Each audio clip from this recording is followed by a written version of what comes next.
The world of CNC machining has quite an intimidating learning curve. How do we take a concept that's in our mind, send it to the computer and manipulate it, and then send it to the CNC machine to actually carve something physical? Let's find out.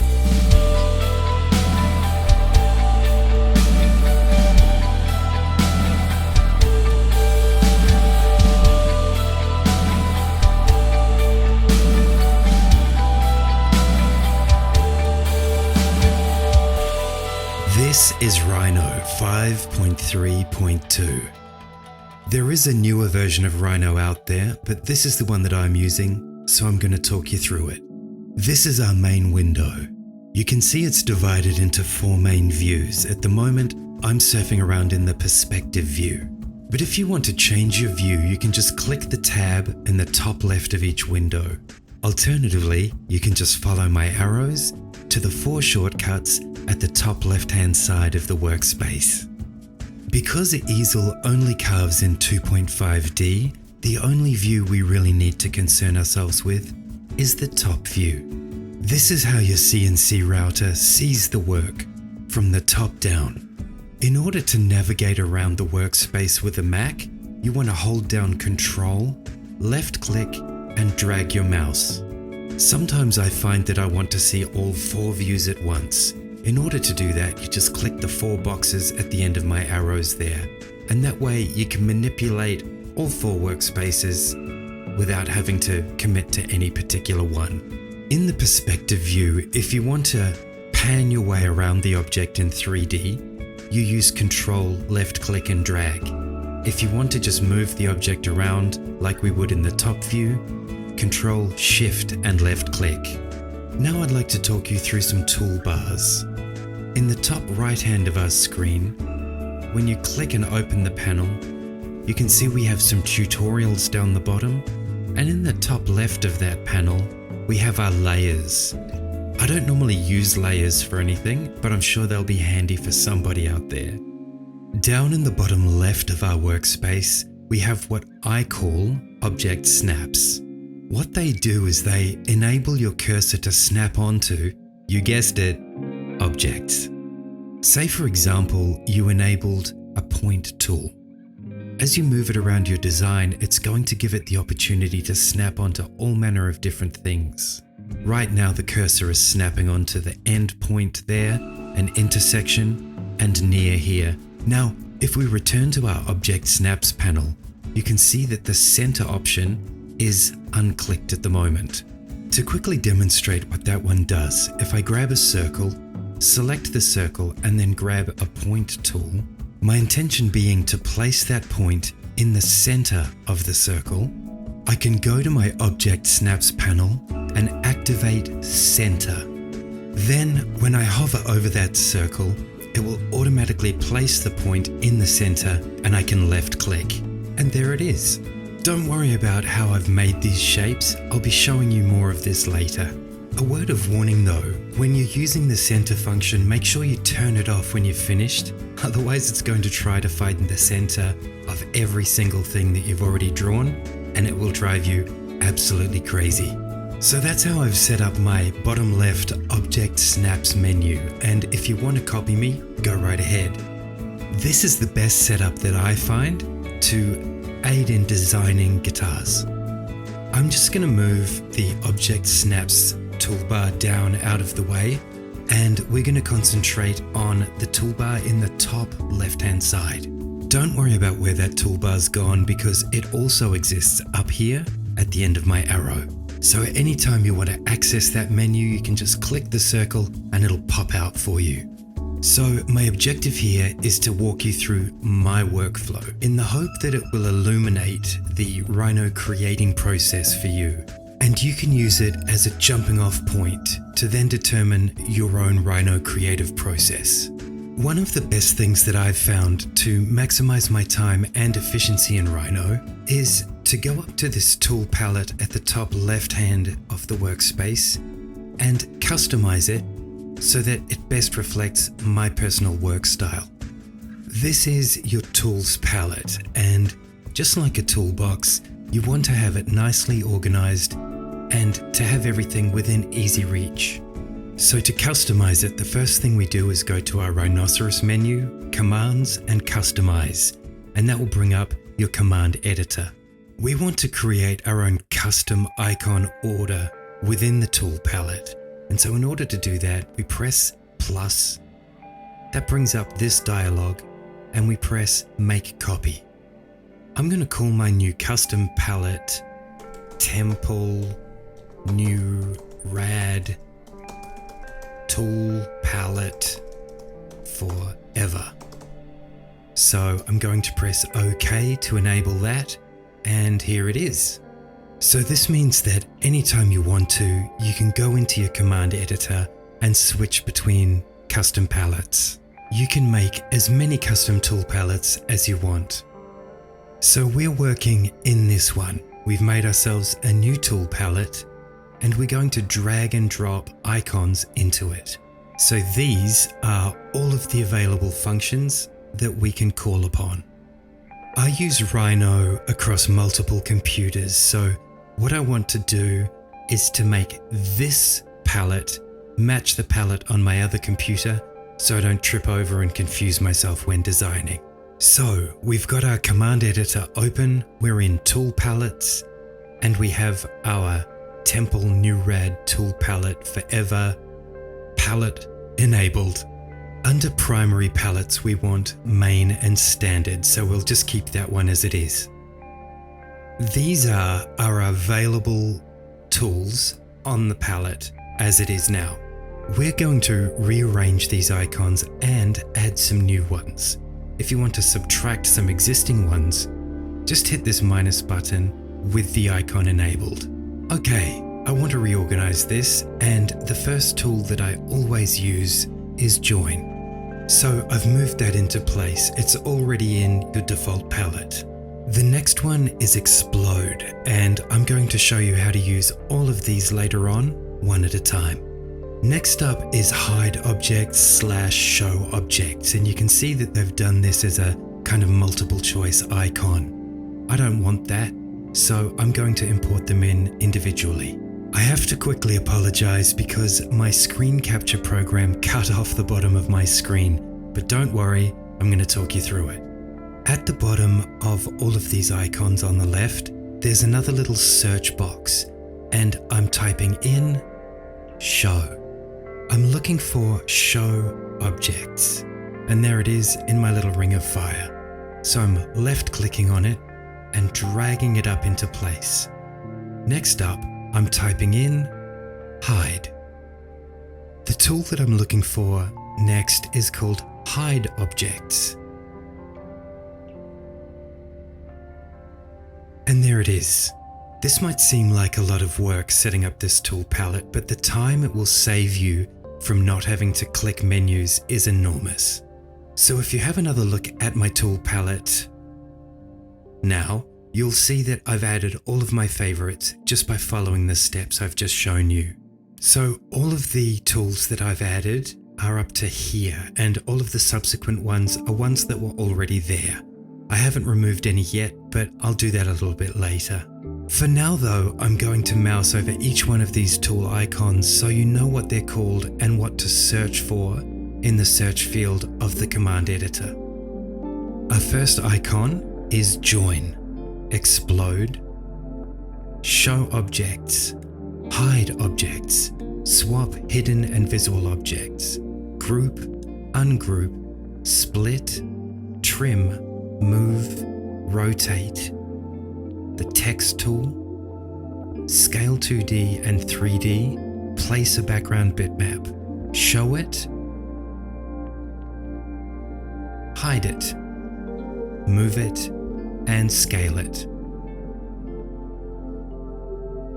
Duplicate edge, points, arc tangent tangent radius, arc start end point on arc, arc tangent to curves, arc through points, circle center radius, circle tangent tangent radius, circle around a curve, rectangle corner to corner, a 3-point rectangle, rounded rectangle, curve boolean, extend by arc, extend by arc to point, extend by line. Fillet corners, line segments, line tangent from curve, line tangent to two curves, line tangent and perpendicular to curves, offset, stretch, make 2D drawing, materials panel, material editor, project to C-plane, project curves, show or hide the layers panel, copy objects to layer, paste to current layer, array along a curve on a surface, blend curves, blend perpendicular to two curves, chamfer curves, grid size, object properties, and that's the end of my custom tool palette. All of these other tools I'll delete later. To give myself some more working room, I'm going to click here at the border and drag it over left until I've got 4 neat columns of icons.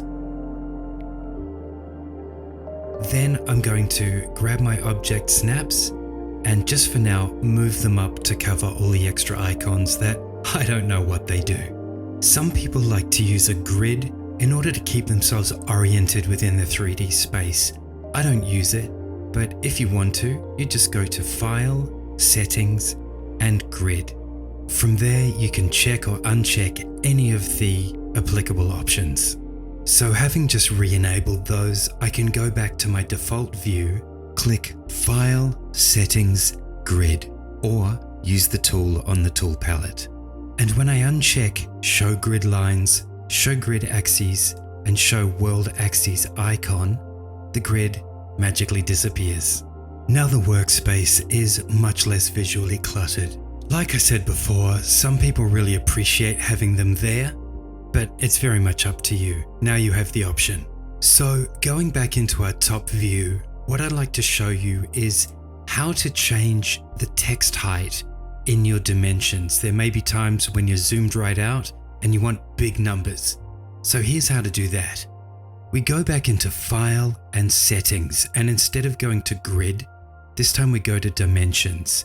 And here in the text height box, I've changed it to 20. You see the numbers got big, and if I change them back, they'll get small again. How do we pull up dimensions though in the first place? To demonstrate, I'm going to grab our first kind of circle here in the tool palette. I'm going to mouse over the work area until I work out where I want to place the center of the circle and left click. Then as I move my mouse, you'll see the circle gets larger and smaller, and I can set that with another left click.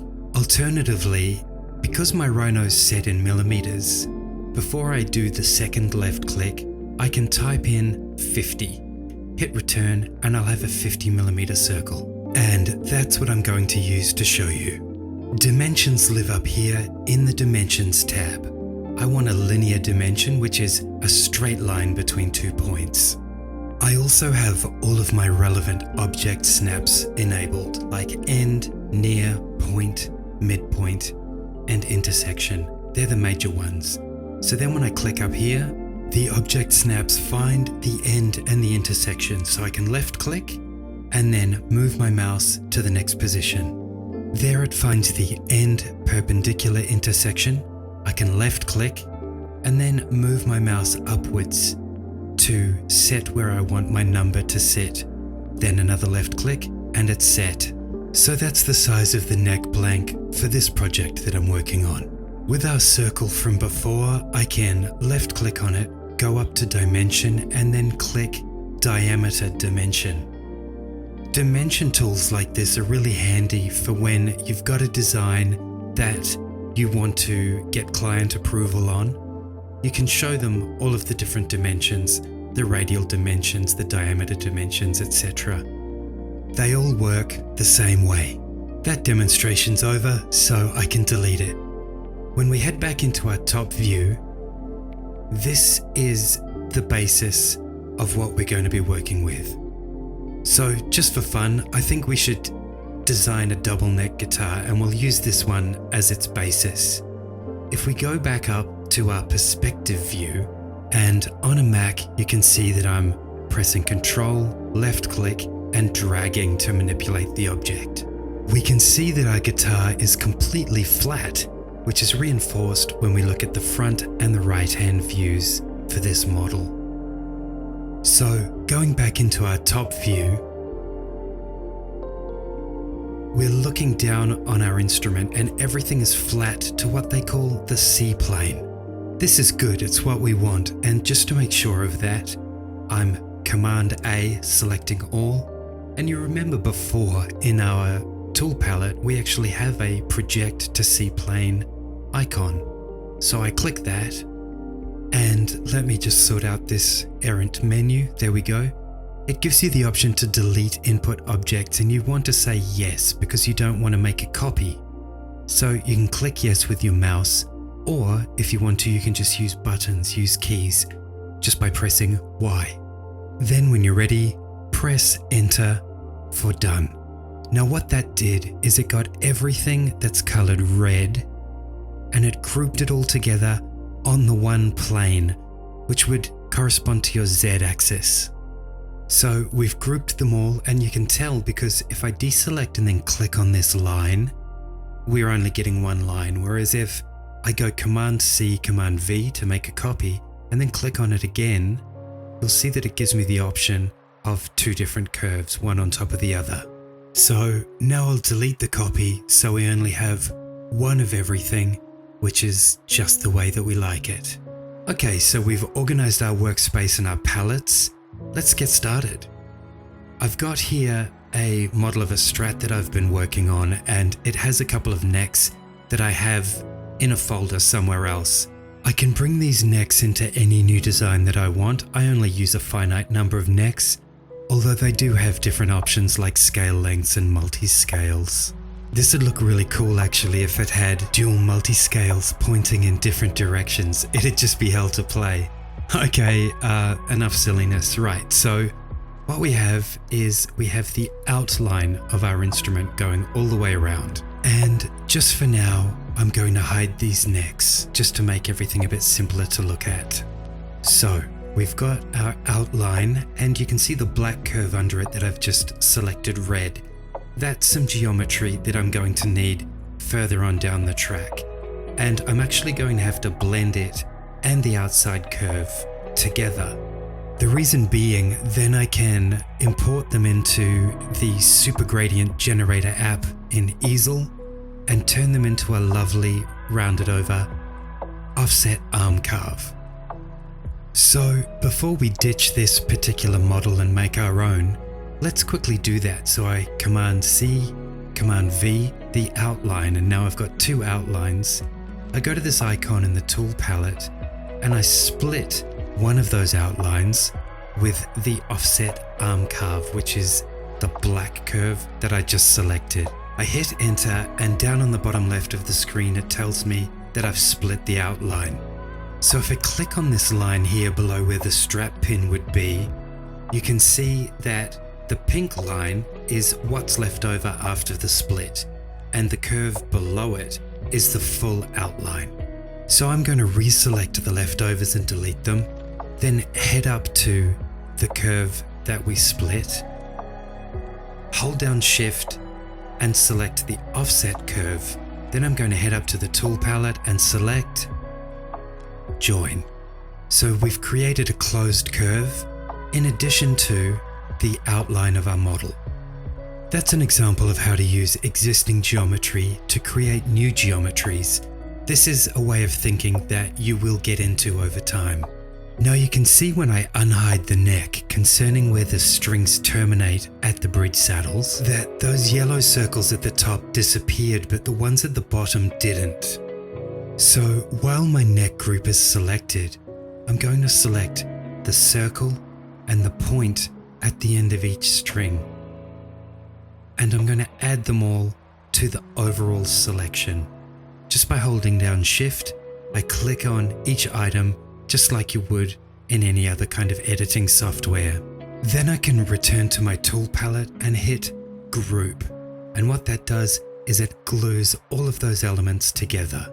If you're really new to this and you're wondering what this function might be helpful with, it means that if you want to select something like in this case, the neck group, you don't have to individually select all of its component curves. Remember, groups are not editable, so if you want to edit anything within your group, you're going to have to ungroup it, and that's as simple as pushing that icon there. So far, we've used group and ungroup and also join, but if you want to unjoin or explode a curve, then you can just use the explode icon. Looking at our model, what are all these wiggly lines anyway? We've got our offset arm carve, which we just made, and our scratch plate outline. You can see we've also got the cavity in the body for the pickups and the control hardware. You'll notice that I haven't made the pickup holes or the potentiometer holes in the scratch plate yet, and that's because I'm still working on this model. These are two individual Fender boat jack style outputs, so the top guitar and the bottom guitar will have one each. I've also included neck pockets in this model. That's our outline, and underneath it you can see we have our top neck pocket. So if I show the necks, show everything, and zoom in nice and tight, you'll be able to see there is a gap between our neck and our neck pocket. And that's on purpose. Taking into account the offsets on my machine, that gap equals a press fit. Just to verify that, let's go back into our linear dimension again. I click on the line and then I find the perpendicular from that line. Left click again, and when I zoom out, you can see it's 0.14 millimeters difference between those two. In this direction, where the neck is being pulled into the body, into the heel joint, you can see that there's no gap whatsoever. And then it spreads out to 0.14 on either side of the neck. This happens on both necks, so we've built in our offset tolerance. So those are some Rhino basics. What happens though when we want to build our own guitar body from scratch? One thing you might like to do is import a JPEG of an existing guitar to use as a reference. What we can do is click on our Place Background Bitmap tool. Press yes on that dialog box. That opens up a Finder window where you can navigate to your JPEG image. In this case, I'm using this EVH Double Neck Explorer that somebody else made, and I've brought it in. I'm zooming out so that I've got room to place it, and just note I can't change the dimensions of this, I can only change the overall scale. Left click for the first corner, then left click again for the opposite corner. Clearly this is too small, and that's okay. I've taken a linear dimension of the distance between the neck pocket and the opposite end of the center line, and you can see that's 392.23 millimeters. So we know how long the line is on this model, and I can use that line as a measuring stick on the JPEG or the bitmap, depending on what the format is of what you imported. Alternatively, if you had an existing guitar body that you could measure, or you had the dimension already, you could just make a line that was that long. Let me show you how. Let's use the same dimension. So we want to go over to our Lines tool and click on that, and that will bring up this dialog. You click your starting point. Now, if I was going from left to right, then I could type in 392.23 and hit enter, and I would have a line that long. But because we're going backwards, it's minus 392.23. I hold down Shift, and that constrains the line in 90-degree increments so it's straight. It's indicating to me where the end of that line is. Then left click again to set. Now we've made a line that's exactly the same length as the one on our Explorer body. Using the Move tool, I've clicked one end of the line and I'm dragging it around on the JPEG between those two middle strings and roughly around where the end of the neck is.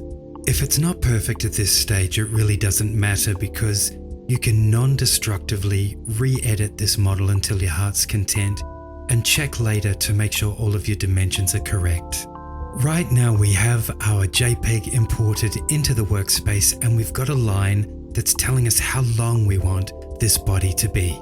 Now we return to our tools palette to the section for bitmaps. The first one was place, the second one was show, the next one's hide, the one after that is move, and I'm fine with it where it is.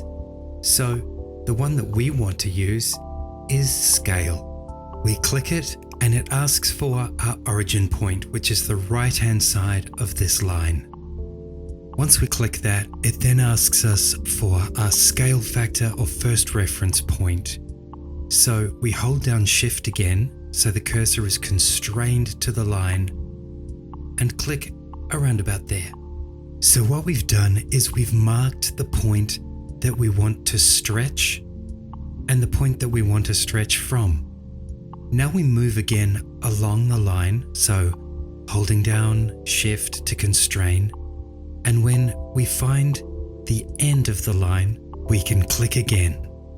So, using a pre-existing dimension, we were able to create a line and then scale our image to conform to that dimension. Now our image is imported and scaled to the correct size, we can trace it. As I mentioned before, we already have some necks that we can use. If you'd really like me to do a full tutorial from start to finish on how to build your own necks, hit me up in the comments or in my Instagram at Temple Guitars. Also, you need to like all of my pictures or else I'm going to sneak into your workshop in the middle of the night and pee on all your chisels, so you better do it. Alright, so we don't need to worry about necks. What we want to concentrate on is how do we make this body on a CNC machine. This body's made of two main things. It's made of lines and curves. I've selected my line tool and I'm just going to start laying down a line. I'm not going to be too picky about this because, like I say, you can always edit it later. The key here is don't worry, just be creative. So I've drawn my line and I've gone way past the curve. I did this on purpose and I'll show you why in a minute. Now here's something that's going to save you a million years in Rhino. When you've finished using a tool, hit return and it automatically reloads it. So I did that and I'm laying down my second line. There's a hole there where the curve should be. Don't worry about that. Just for now, I'm going to be concentrating on doing the lines. Hit return enables the tool. Left click again. We're done. Hit return, enable the tool, left click again, and there's our line. The point I'm trying to make here is don't agonize, just have fun with this. You don't have to do exact perfect copies of whatever you've seen. And if you do, this tutorial by the end will show you how to do it anyway. It's fine to just throw down your lines in the first place, kind of like a sketch, and then work out your exact angles and line lengths later. Now that I've finished drawing all of my lines for now, I can press enter. Next move is to grab a point tool, to bring it over to roughly the end of the neck and try to position it between these two middle strings. Just roughly, then do it again. These are my guides for where the necks end and where the center lines for each body section lie. Then I select a line tool from my tool palette, left click on the point, hold shift and drag it back, then left click again. Hit enter to reload the tool, left click on my point, hold shift, drag it back, left click again to set. We've drawn our lines, now let's connect them with some curves.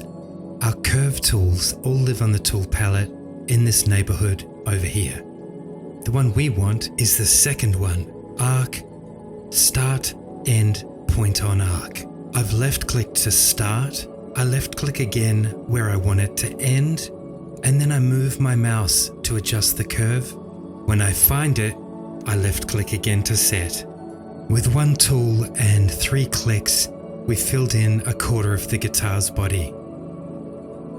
To fill in the blanks, I'm selecting one line and then holding shift, clicking the second line, and let's zoom in.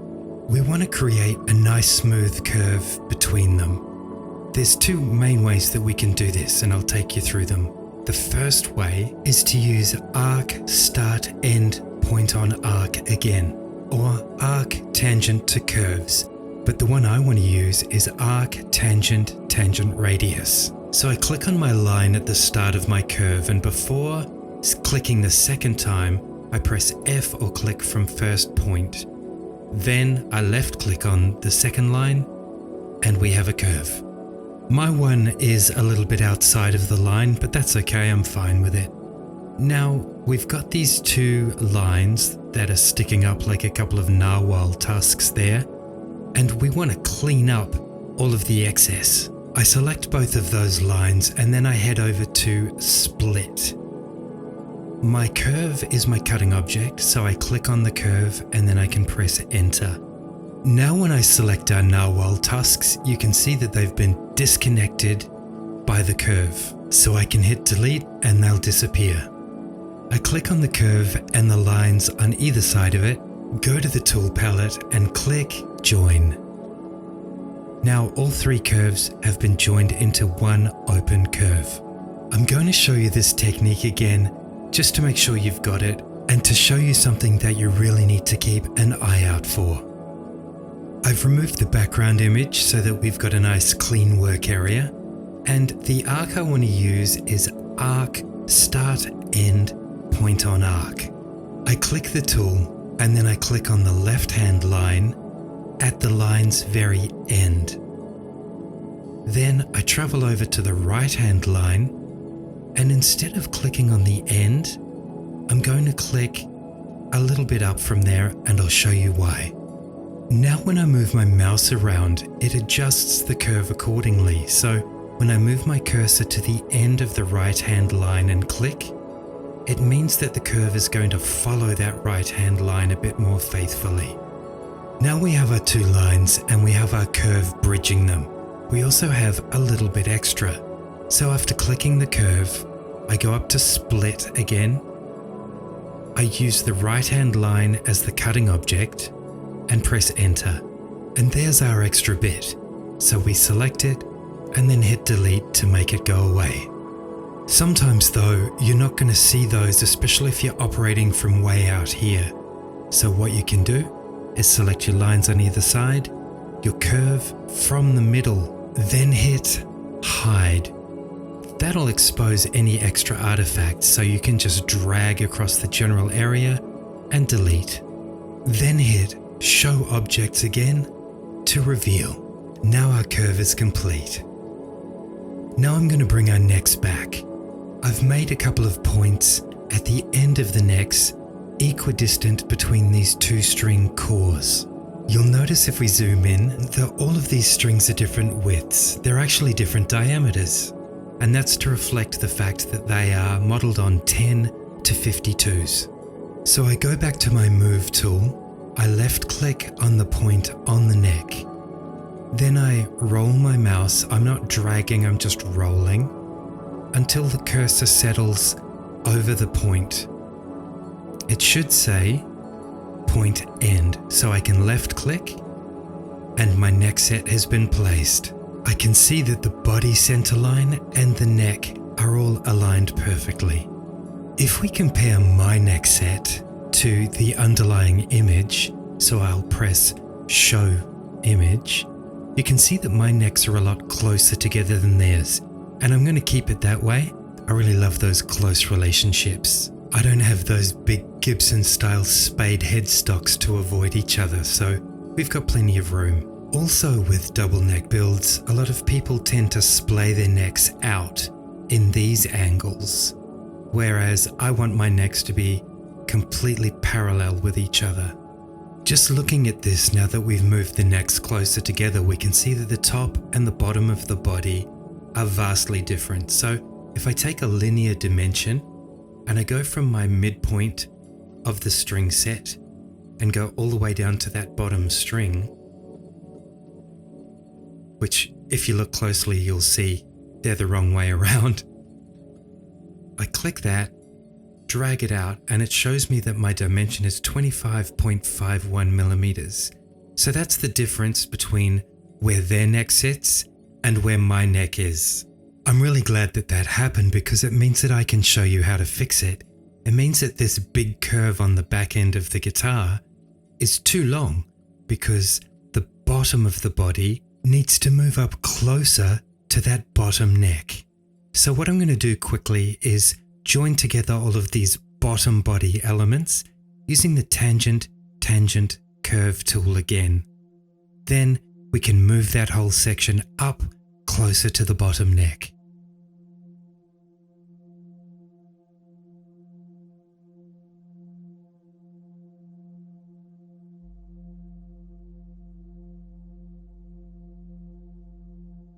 Okay, so they're all connected, but let's not forget that this rear curve is no longer relevant.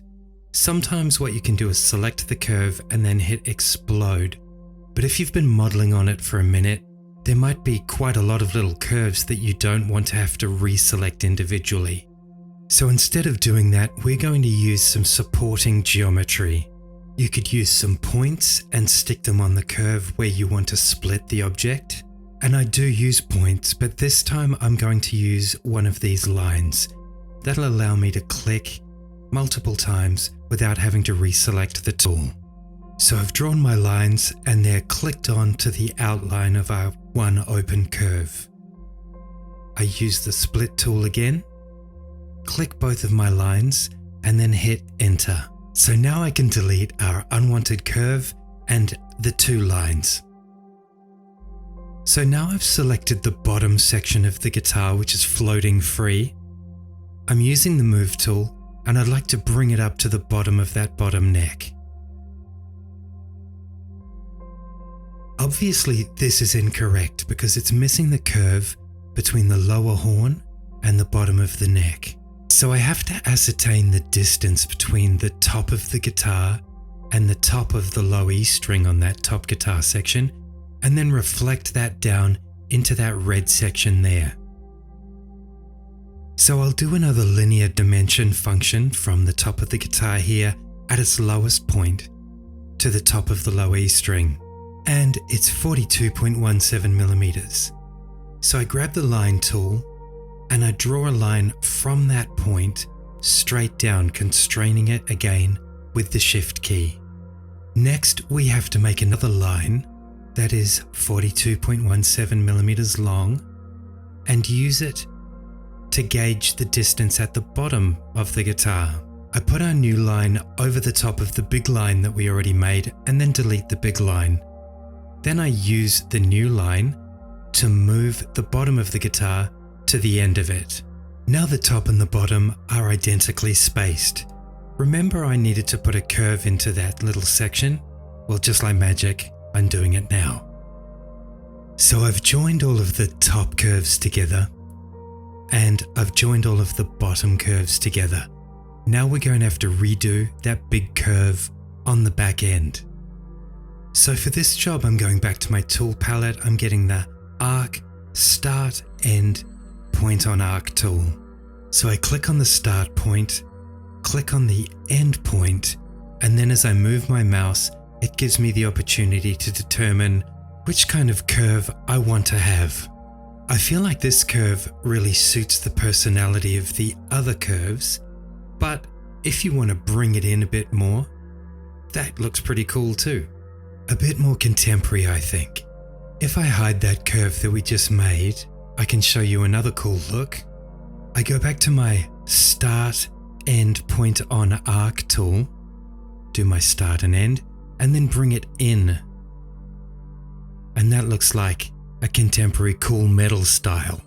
So you can see that just the placement of one curve can affect the personality of your entire build. I foresee a lot of neck dive with this design, so I'm just going to go back to my other one. Now I want to select and join all of my body outline curves. I just want to zoom in and take a look at this curve. Yep, that looks all good, that looks alright to me. I don't get, as you can probably tell, overly precious about body outlines because we're carving out of wood, not aluminium, and once this outline gets cleaned up on the bobbin sander, it's going to even out anything that's 0.25 of a millimeter out in our design. Things like tuner hole placements and neck cavities, I like to get absolutely perfect, but you'll find with outlines, sanding will change them.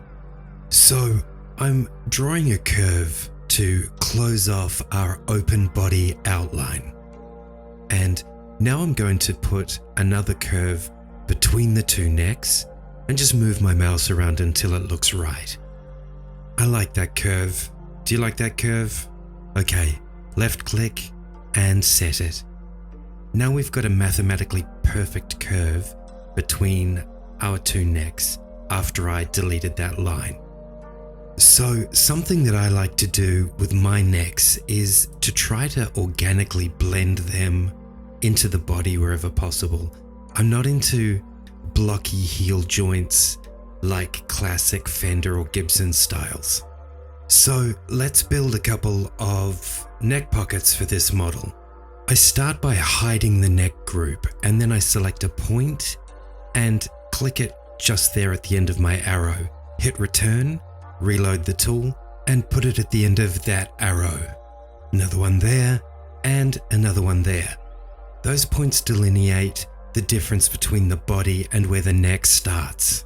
Now I have a line here, and I'd like to extend it out past the point.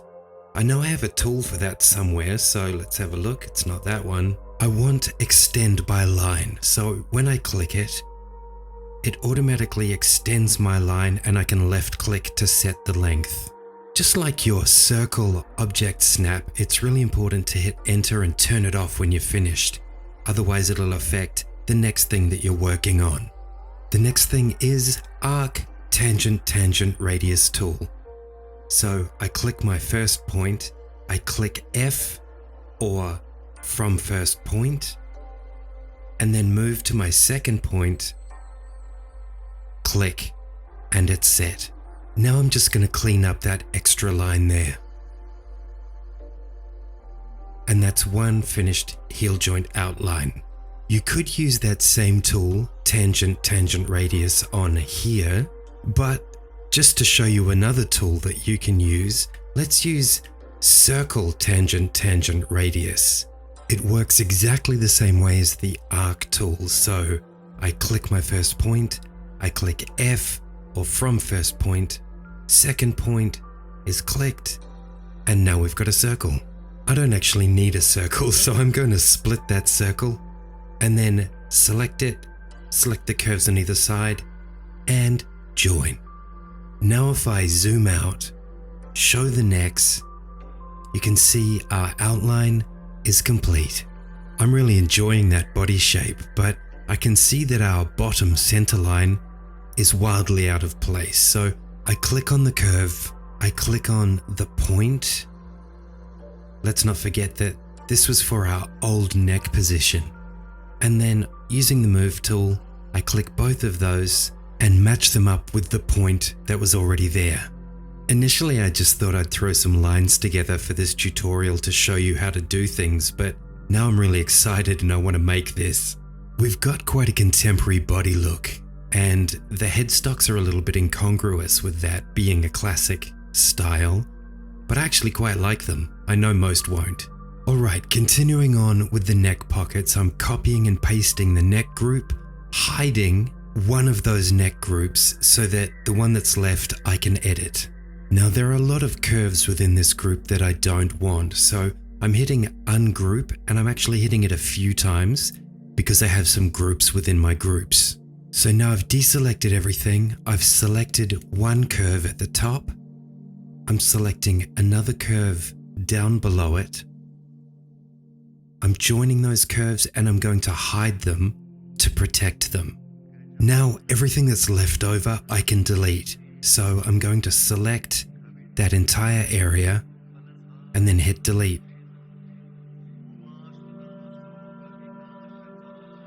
We've got some frets left over, some artifacts. I'll get to them in a minute.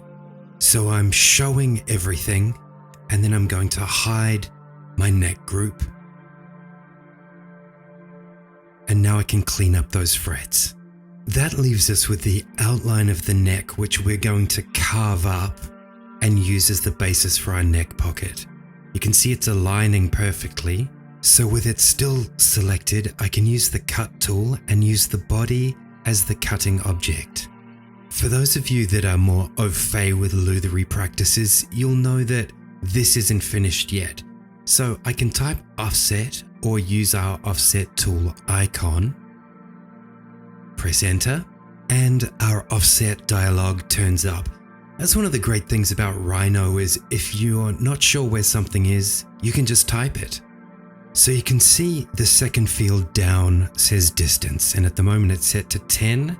I've set it to 0.14 and I want it to be outside, not inside, outside the neck pocket to make it slightly bigger than our neck outline.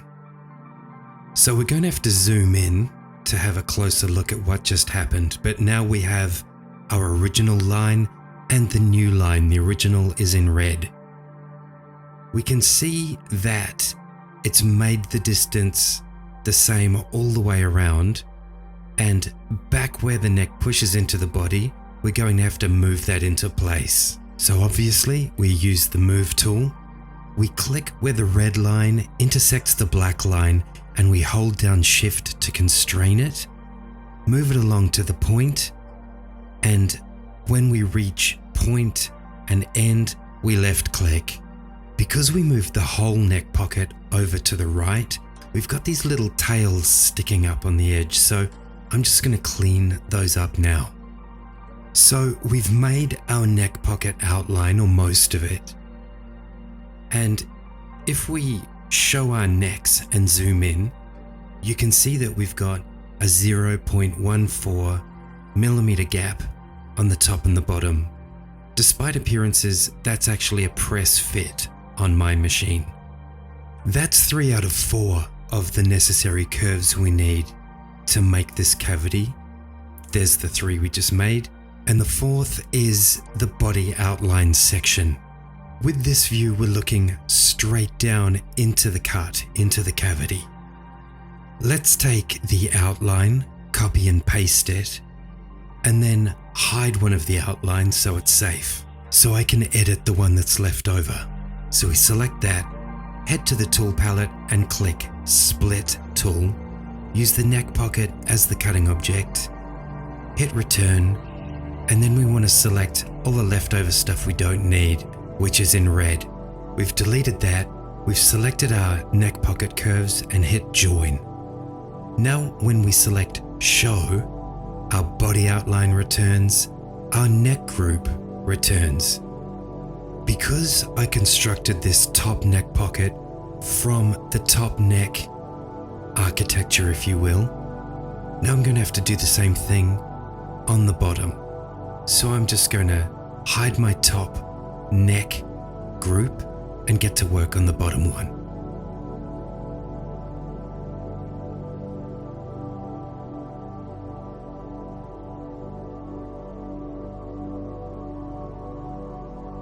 Now that I've done a bunch of editing, it always makes sense to select the object, hide it, and then clean up any artifacts that are left over. Here we are. We've used a very small group of tools to actually do quite a lot of work. We've got our outline here, and it's a closed curve, which is what we want.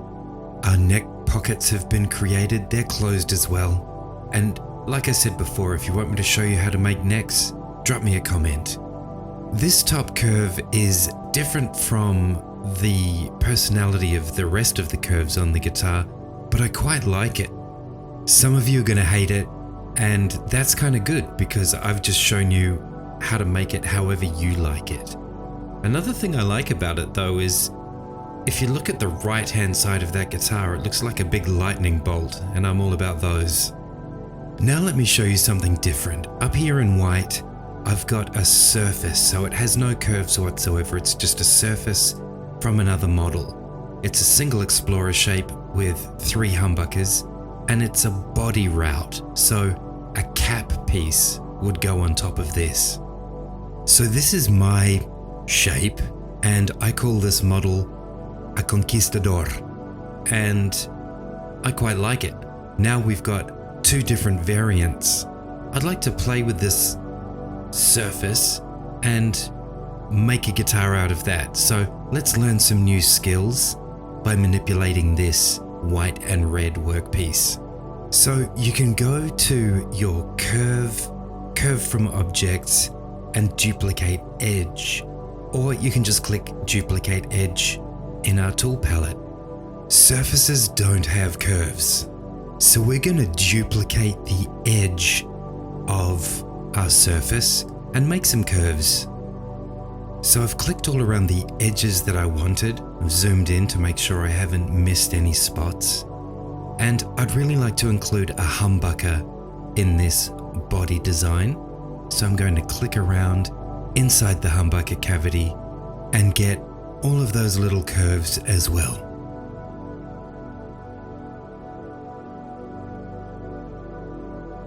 Okay, I don't need any of those channels, but I would like to copy the potentiometer layout, which are those 4 small circles, and the switch.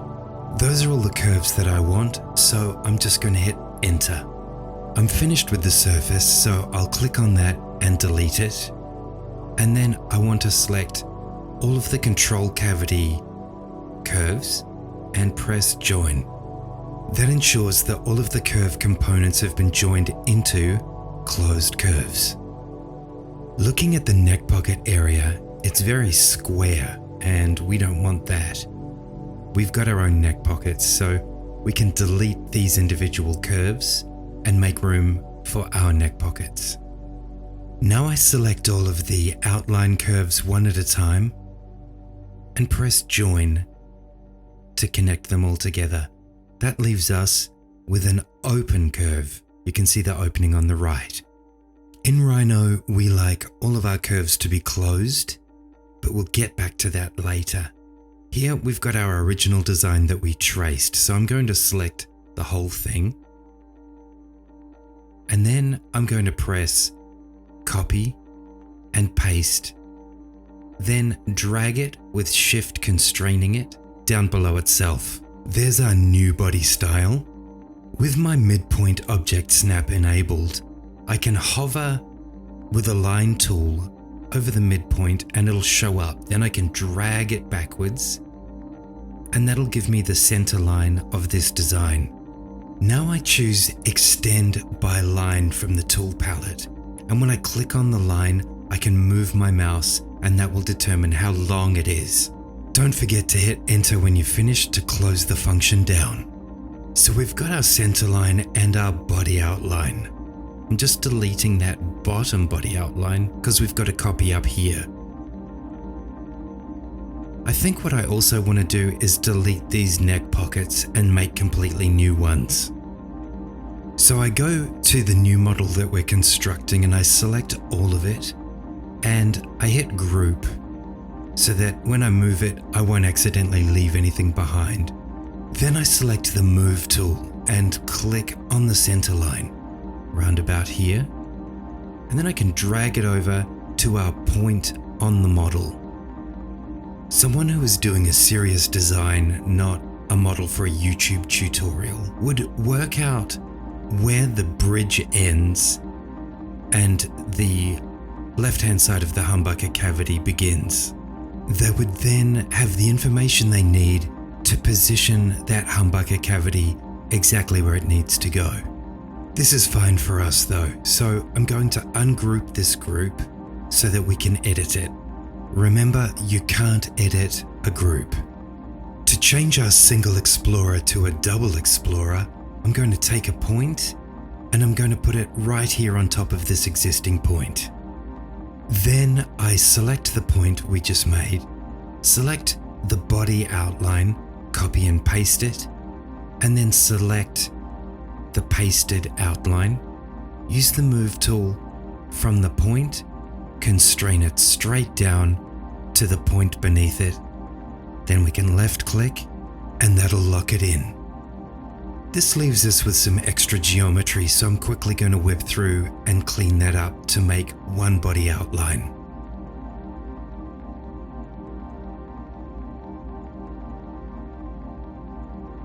I don't want this part right here, but I do want this part above it.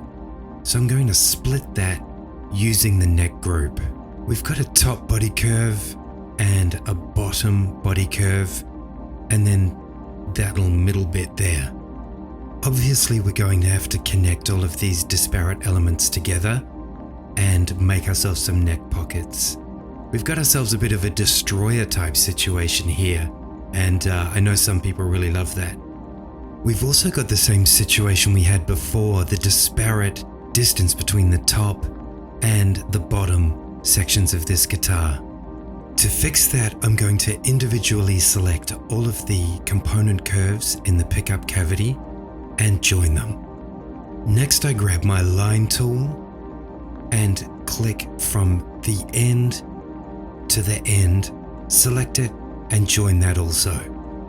With that selected, I then also select my anchor point. This tells me where the pickup cavity is in relation to everything else. I can copy and paste those two elements, grab the move tool, click on the point, constrain it and drag it down to the point below. Now if we zoom out a bit, we can see we have two perfectly placed pickup cavities. I'm going to draw some supporting geometry. I click on the pickup, drag it backwards, and click. Then I do the same thing on the bottom pickup, from the bottom to the right hand side, and click. The reason I did that is because the lowest part of this curve is behind the pickup, and the highest part of this curve is to the right of the middle part of that pickup cavity. So using a line tool, I can click the bottom of the curve here at the top of the guitar, constrain it and go straight down until I see perpendicular intersection. Click. Copy and paste it, take the move tool, click the top of our red line, drag it down and attach it around about here. I can see that that's the highest part of that curve. Now I can delete all of my supporting geometries except for this line right here. I'm going to draw another line from the end of it out into space here. Then I select my move tool and I click on the intersection of the two lines. I move my mouse up until I see end intersection and click. Again, then I delete my supporting geometry. That leaves us with a bit of extra curve over here. So to remove it, I'll grab a point, click it on the intersection right there, split our red curve with the point, then delete the remnants of our red curve and the point. That looks good. Now I'm just going to put a quick transition in there and clean it up. And you can see I have to do the same thing up in this area up there. So with our top one, we made our outline, we imported our necks, we made some neck pockets. And then with this lower one down here, this one we didn't trace, and it's based on my actual Conquistador design. And we've ended up with a bit of a destroyer vibe on the back fin there. That's not the vibe that I'm going for, so I'm going to cut off that back fin section. I'm going to use a couple of point tools to do it. So I place a point where I want to cut and then hit return to reload it. Then click another curve there. Once that's clicked, I can select, it looks like we've got two separate curves there. So I can just select both of them and then cut them using the 2 points as our cutting objects. Hit enter and then select our curves and our cutting objects, which are the points, and delete them. Then I grab the arc start and point on arc tool and move it around till I find a curve that I like and click. Now we've got two completely different concepts of the same body style. That top design's going to need some pickup cavities, so I select the pickup cavities in the bottom model and a point for reference, grab the Move tool, click my reference point, drag it on up to the top model, no need to constrain it this time, and then click on my point end intersection midpoint. That top model's also going to need some potentiometers and a switch, so I copy and paste my existing ones and grab a point, use the Move tool and bring it all up to the next model. We're starting to accumulate a lot of points in some areas, and I just want to reassure you that Easel doesn't actually read points, so you can leave them all over the place, nothing's going to happen, it's fine. On our bottom model, I want to select those outside curves after I hide the neck group. And then I want to join them all together, but I can see in the top left hand of that rear wing, it's looking a bit wonky, so I'm just going to quickly do some first aid there. Yuck, and clean it up.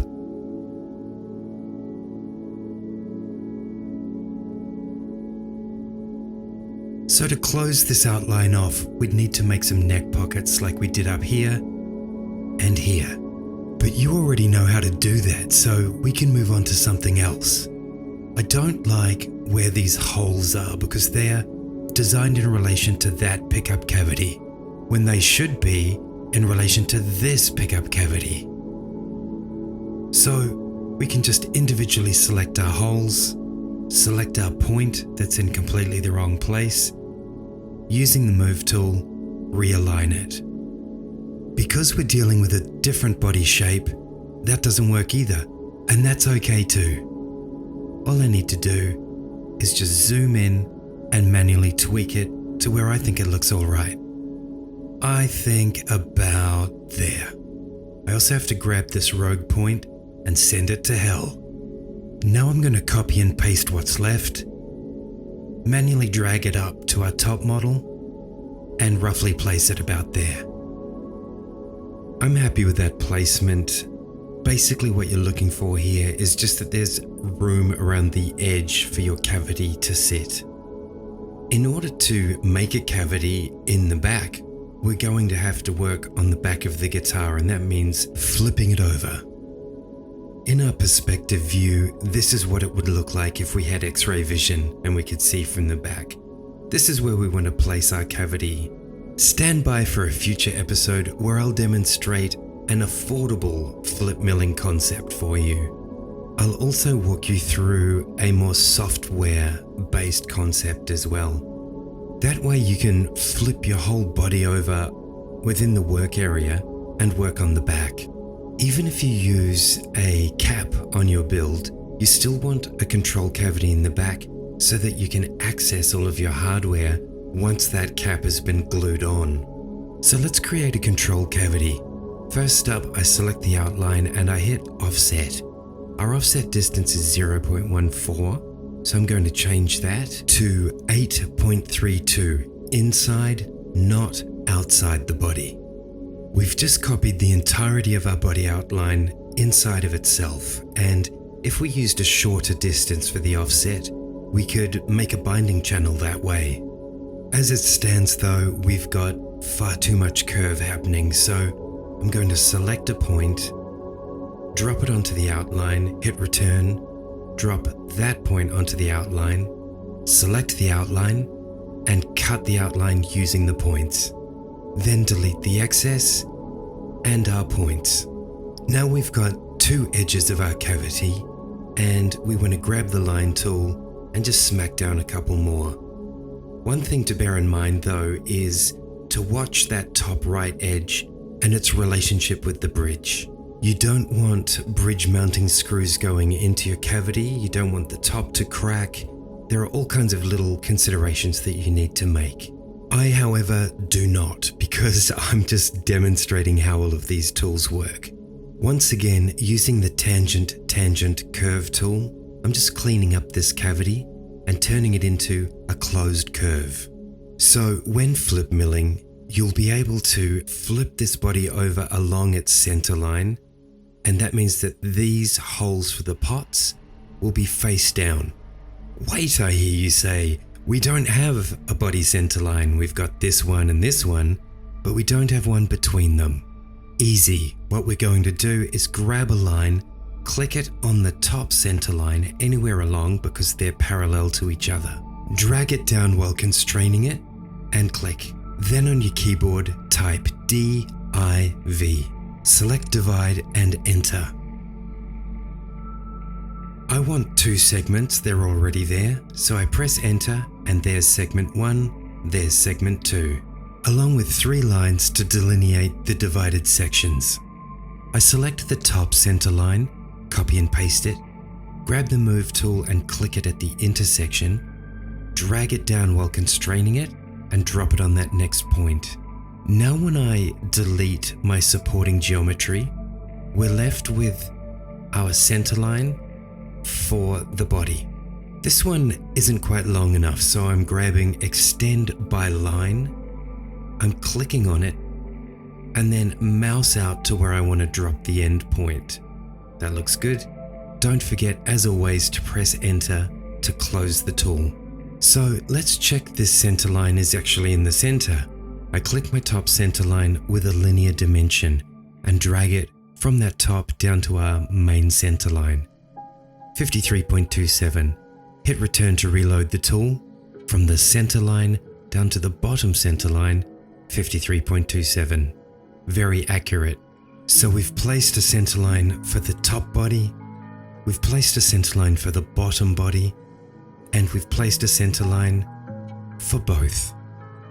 So when we're doing flip milling, this is the center line that we will rotate around, and that means that our cavity on the back will then be able to match up with our potentiometer holes and our tone switch hole also.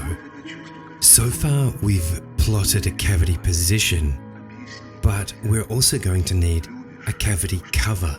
We're also going to need a shelf for the cover to sit on, so I'm doing another offset function and I'm setting my distance to 6 millimeters. That'll give us enough room for our screws to be able to sit comfortably in the middle, but also for the heads of the screws to, once they're countersunk, not be too close to the edge of the cover where they can cause things like splitting. I don't like this top left curve, so I'm going to quickly tangent radius arc it back into submission.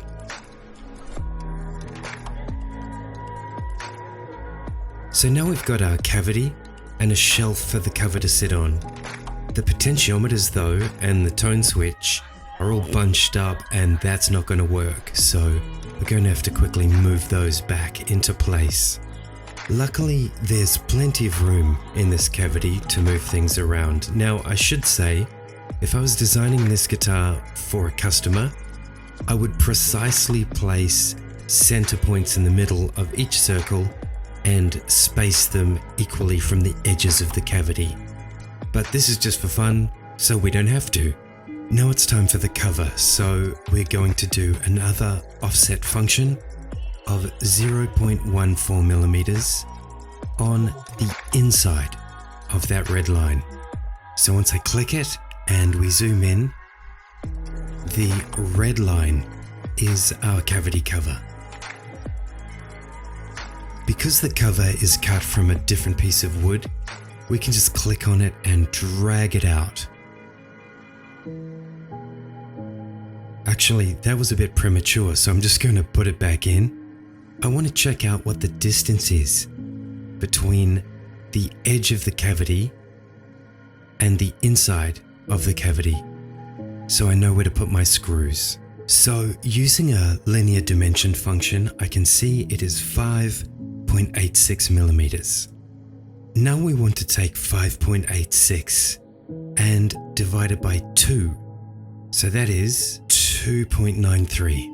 So we do another offset for that value, and you can see now why I insisted upon setting up the tool palettes. We've saved ourselves a great deal of time. So 2.93 inside, and that's our midpoint. So what I'd like to do is dot some screw holes around that midpoint I'm just going to do it arbitrarily. Obviously you'd want to measure if this was a real build, but we're just going to sprinkle them around there like that and delete the offset. Just to avoid too much clutter while I'm trying to teach you this, I'm going to move the cover out again.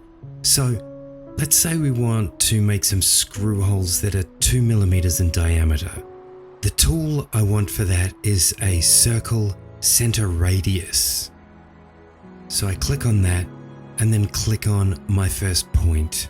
Then just press 2 and enter on your keyboard, and that sets it. Hit enter again, 2, enter, set. Enter to reload, 2, enter. You get the idea. Remember I moved the cavity cover out of the way to reduce clutter? Well, we're going to need the same screw holes in it. So I'm just going to quickly fix that up.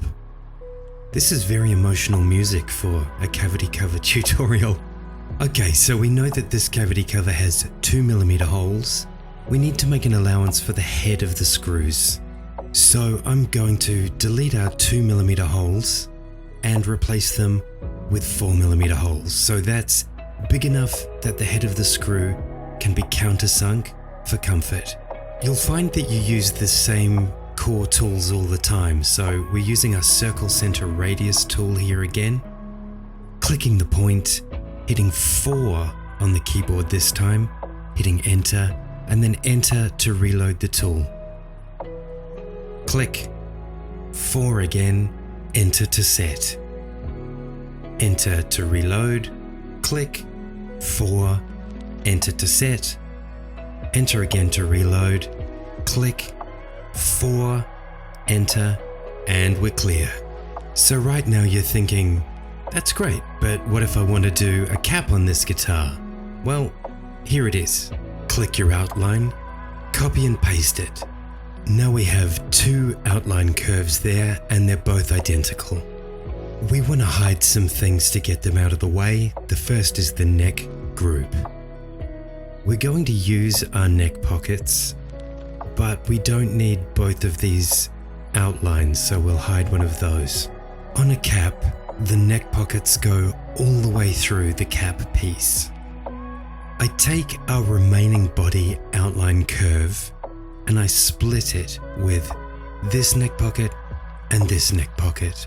Hit enter to cut, and then I select this neck pocket left over, not the neck pocket, but this part, and delete those. To avoid confusion, now I select the neck pockets themselves and hide them. This leaves us with our edited body shape. So I'm quickly going to show everything and then hide the things that I want to hide. Hide that body outline. I'd like to copy these neck pockets and paste them. Then press hide on the original neck pockets. Then we split those neck pockets using the body geometry surrounding them, so all of those parts on the end of the arrows. Now delete this curve and this curve. Then when I select all of our body outline curve sections and press join, we have them all joined together into one closed curve. So that's our cap outline. It was that fast, it was that easy. Because we used our existing geometry to create those neck pockets, it means that if we zoom in, we've got that nice 0.14 millimeter offset. So the necks are going to fit perfectly. This is where some people use layers, but I just keep everything all in the same view for now. Okay, to finish this off, I need to select my neck pocket and my outline. I'm going to select this neck pocket also and hide all of those, and then select my neck group and hide those. Illuminated in red are the pickup cavities for the body, but they're too big to be used as a pickup cavity for the cap because they're cut to accommodate the pickup legs. So for the cap, we're going to make some slightly smaller ones.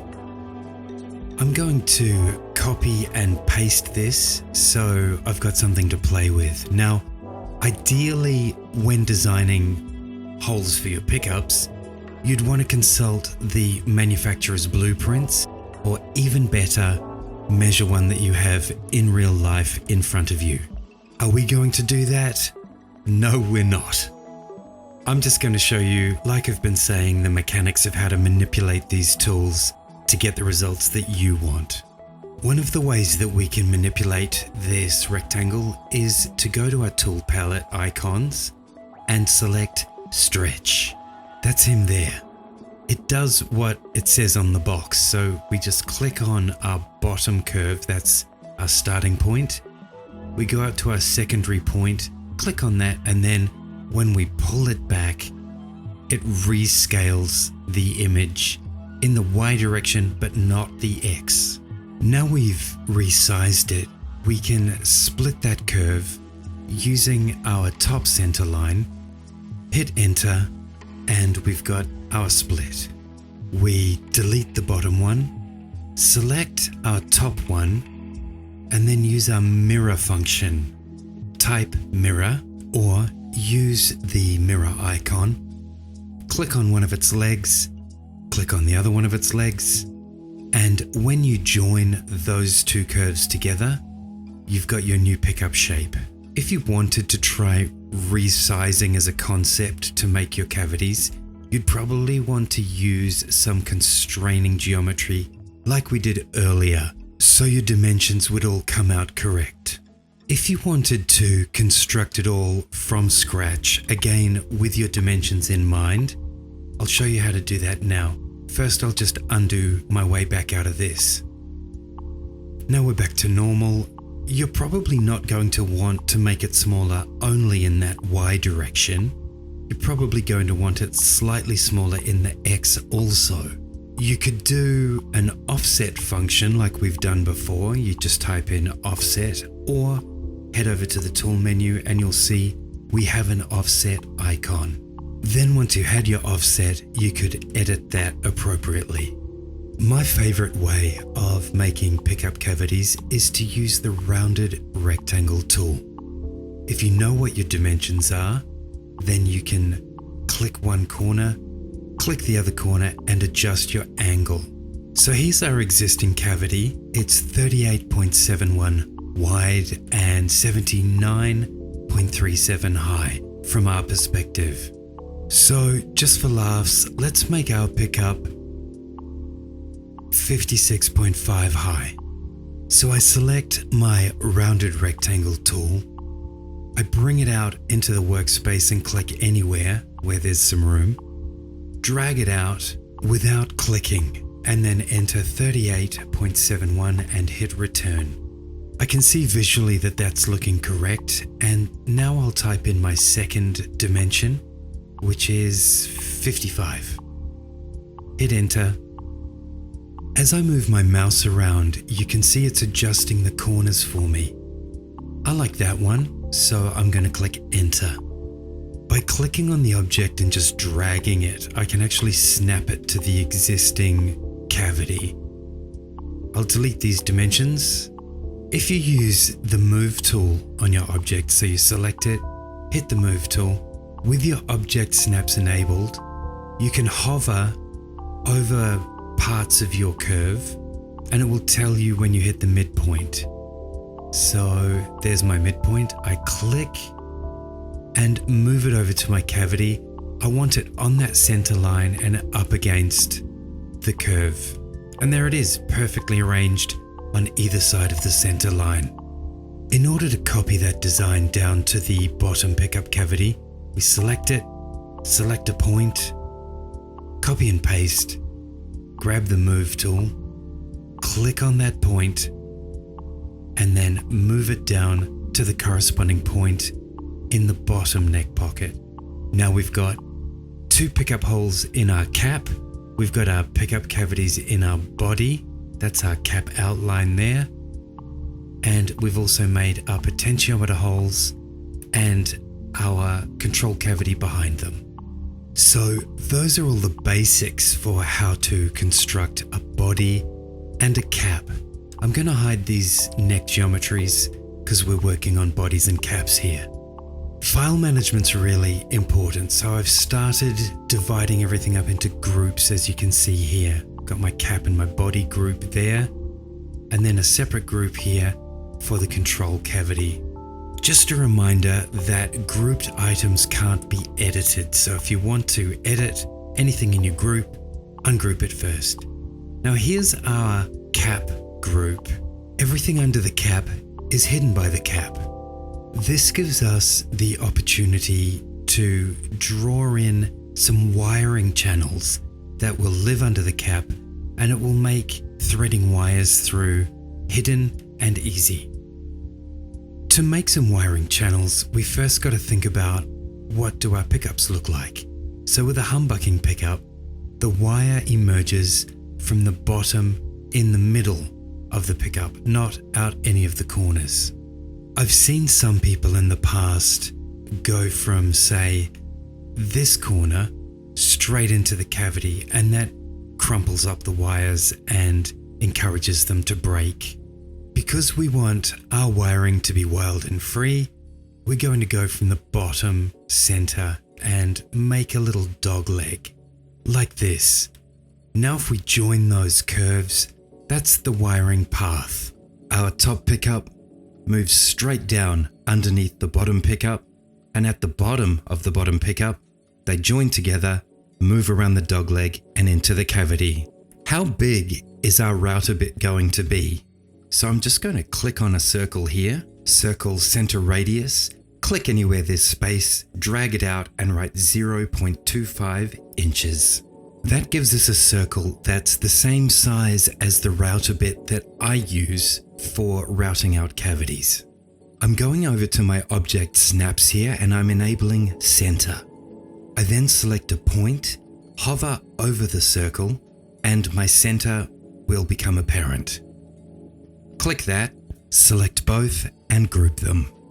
Don't forget to always turn off center when you're finished with it. Now if I grab my point, I can move the virtual router bit anywhere along those curves and lines that I want to. So to start with, I'm placing it right here on the intersection between the pickup and the wiring channel. Now, obviously within a pickup cavity, we don't need to put another cavity because then it would just be cutting air. So the pickup channel that extends between the two pickup cavities doesn't need to go all the way into the cavities, but it does need to protrude in a little bit of the way. If your router bit stops hard on that line which demarcates the edge of the pickup cavity, then you'll have a slightly round channel that doesn't protrude all the way in. So we have to break through that wall at least half of the diameter of our router bit. So let's select our virtual router bit, zoom in, and we'll move it just inside the pickup cavity. Like that. Accuracy is by no means important here. So that's our 1/4 inch bit, and it shows us the minimum width of our channel. So I'm going to select our channel, then I'm going to select the offset tool. When I click on that, you can see the distance is set at 3.5, and that's perfect because it just clears our bit. So with our distance set, I left click to set the offset. Then I hit return to re-enable the tool, and this time click on the right hand side of the center line, then delete the center line. So we've made our basic channel shape, but like I've said before, it's going to need ends, and it also doesn't need to protrude as far into the pickup cavities as it does.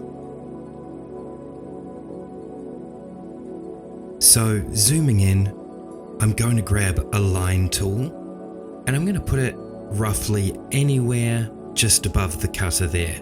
It's not important to be precise again. And what that is going to do is, when the cutter emerges into the pickup cavity, it's going to pass that halfway point. Now, you're going to notice that the left and the right of the top of the cutter area won't get cut. And that's okay, because they've already been cut, they're inside the cavity. So I'm going to highlight our lines on either side of the virtual bit, split them with that little line, hit return, and delete them. Then I select the top and the sides of those lines and join them. 3 curves joined into one open curve. Now I can grab our virtual route a bit. I can move it down to the top of the bottom pickup, just roughly. And then once it's in place, I can zoom in and drag it just inside the cavity as before. Now I grab the line tool again, drag it across the bottom there. You can see that I've made a mistake, so instead of doing another line, I'll just grab that one, constrain it, and drag it down a little bit. Now what we can do is select our 3-sided box and split it with the line that we've just made. Hit enter, and now we have 2 curves joined into one closed curve. Perfect. Now our 2 existing pickup cavities are bridged by our new wiring channel. We have another wiring channel to make, and that's at the bottom of this bottom pickup. So I'm going to cap the bottom pickup and the control cavity, and I'll just zip through that now. Okay, that's done, but I'm seeing another problem. Are you seeing it? Where our virtual router bit is at that end, it's emerging into the cavity, so that's doing a good job. As it travels up the channel, it can cut that top corner perfectly fine. But as we move down here to our bottom corner, you can see that it can't cut all the way into that sharp corner. This could be fine, depending on which CAM program you use. Some CAM programs automatically compensate for this kind of thing. Just to be safe though, I'm going to zoom in a bit and reposition my virtual route a bit to where I think it would be, about there. And I want to create a curve that is inside that circle. So I'm clicking on the old trusty arc, tangent, radius curve. I'm clicking above where the circle contacts the line. So above there, left click. There we go. And then as always, I'm pressing F or from first point, and the second position is going to be here. Looks like we've encountered an error. I've never encountered this before. That's good, let's learn something. We're going to take our rotate tool. I'm going to click at the point of rotation, and then I'm going to click at the other end, and then I should be able to bring it up hard against that line. Let's zoom in and take a look. Okay, it's not perfect, but it's usable. So I'm going to split the curve with my line and delete the difference. Okay, that's all cleaned up. And this means that the wires coming down through the channel won't hit that hard elbow. They'll be able to smoothly go around that corner, which is an advantage. Now what I want to do is I want to grab the elbow and split it with the curve, delete it, and then join our existing geometry. And there we go, finished wiring channel number 2. Don't forget, all of our secret little wiring channels will be covered completely by our cap piece, which is... it is here. Our cap outline is in red and it's covering all of the black, except for the neck group. So just by repetitively using the same basic tools, we've added increasing layers of complexity to our model. So let's break down all the tools one by one. The first one is align. We've used that heaps. So just left click where you want to start, left click where you want to end, hit return, do it again. So just like that, we've made 2 lines, and that tool is right here. Let's grab the right hand side line, grab the move tool, click on an end, move it, click where you want it to stop, and there's a move function. Let's do a rotate. So I'm going to grab the line at one end, grab the end to be rotated, and using my mouse I can rotate it.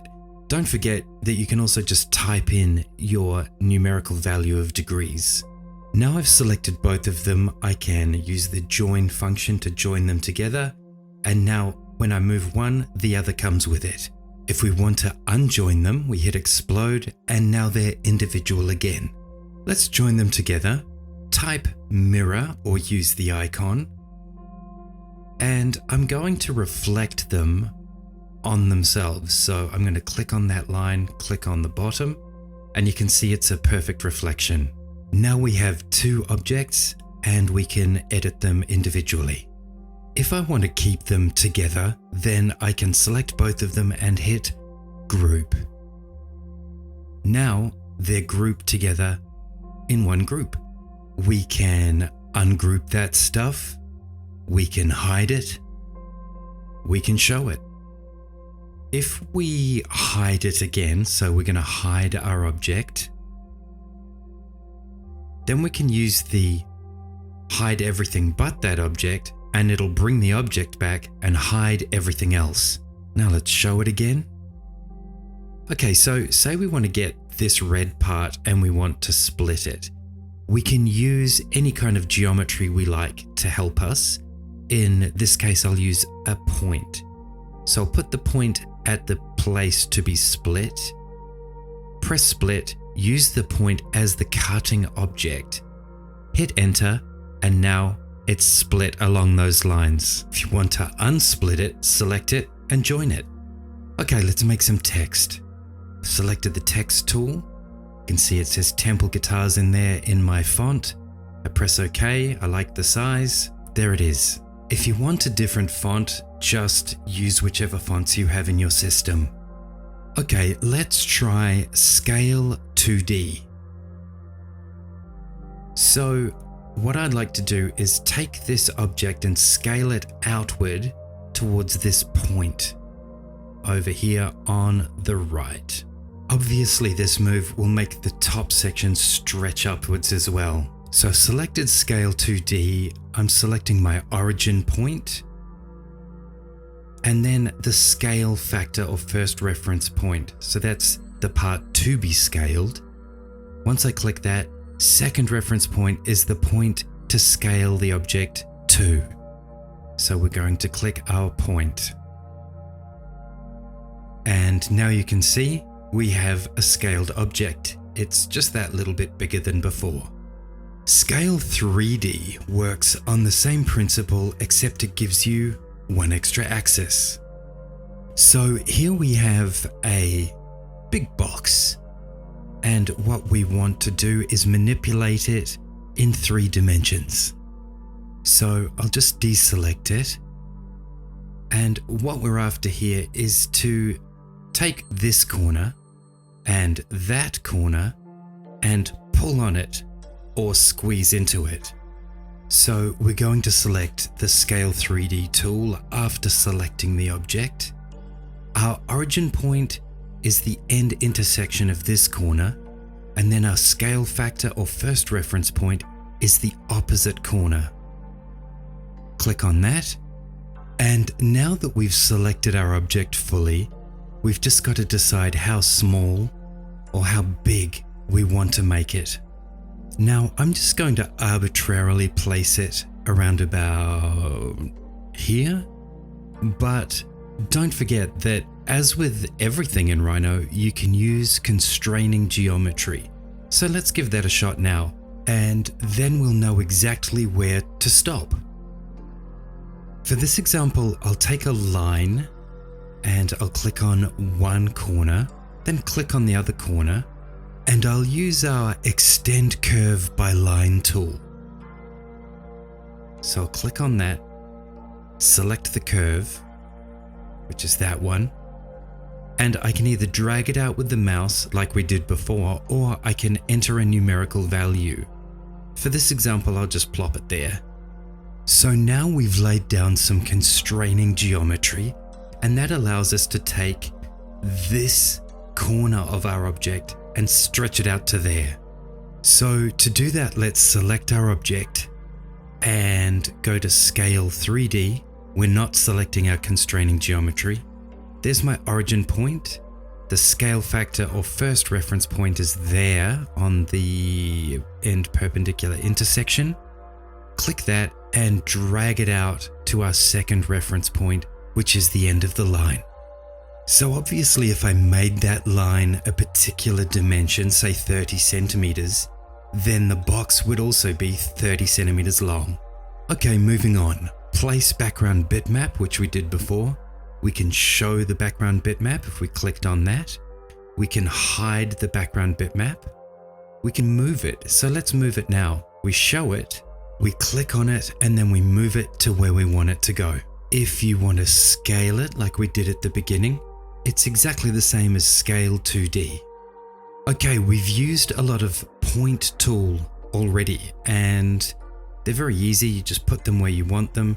If you hit return quickly and then click, you can drop them in rapid succession just like this. Or you can place them on existing parts of your geometry utilizing your object snaps. Remember that Easel doesn't actually read points, so if you want to sprinkle them liberally all over your design, you can do that and you don't have to worry, because once you export it to Easel, they become magically invisible. Let's check out some curves. So the first one we're going to look at is arc, tangent, tangent, radius. Used it before, that's okay. Click on my first tangent curve, so I'll put it here on this horn. I'm going to press F or from first point, and then go to my second tangent curve or radius. Left click, it says choose an arc.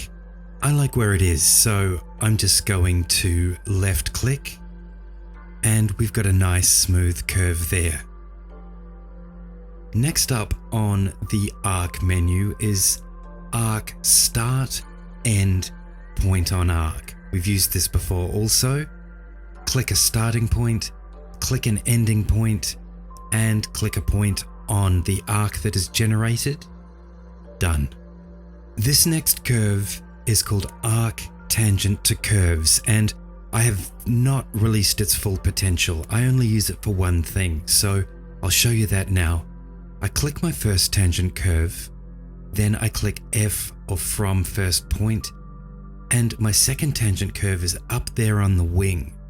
So I click that and it gives me the option to move the curve around. So my third tangent curve is going to be inside the body. So not where it is now, I'm just going to move it inside the body, and I keep rotating it until it connects. I can hit enter, and I've got a nice smooth curve that on the back of the guitar would make a great belly carve. If you wanted to do the same kind of concept but for your knee, just select it again.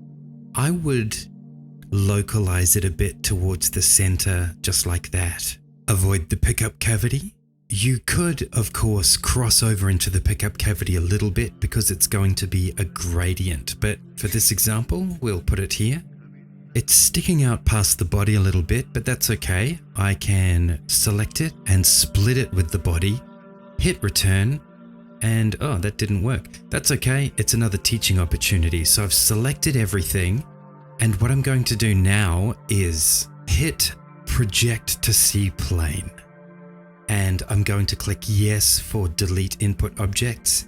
And now everything's on the same plane. So when I reselect the curve, split it with the body, I can delete that little tail.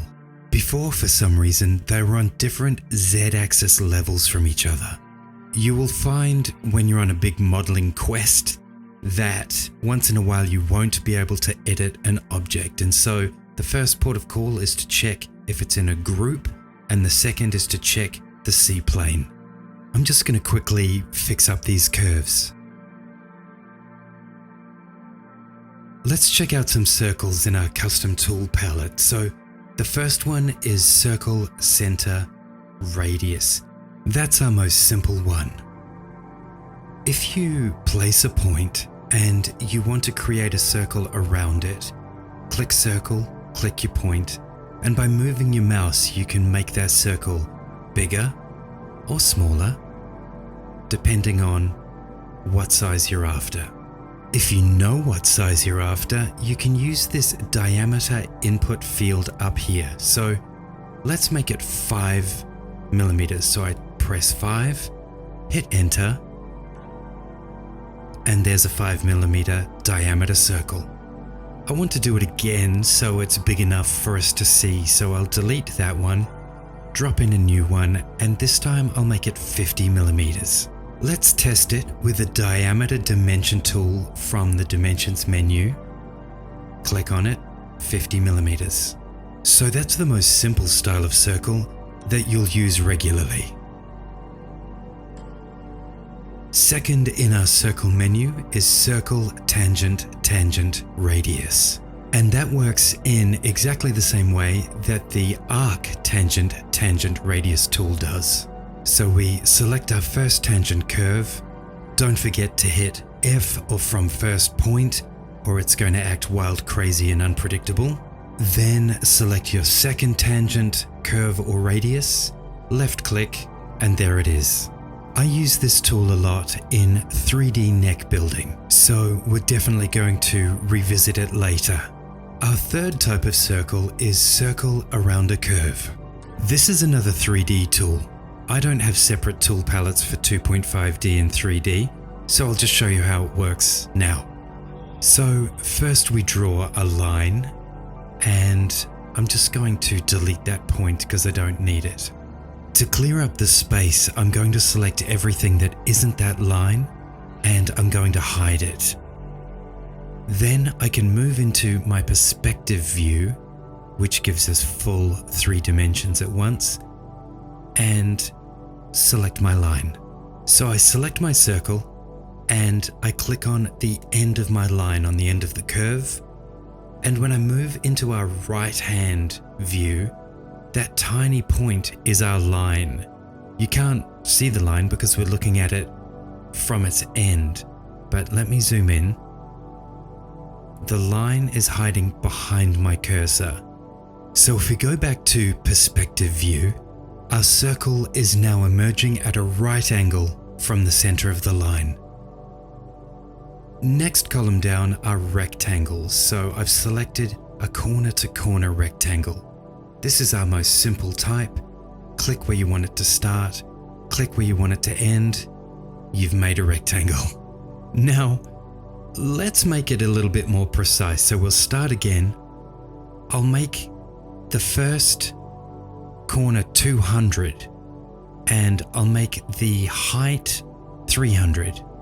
And if I just realign our window, we've got a 200 by 300 rectangle.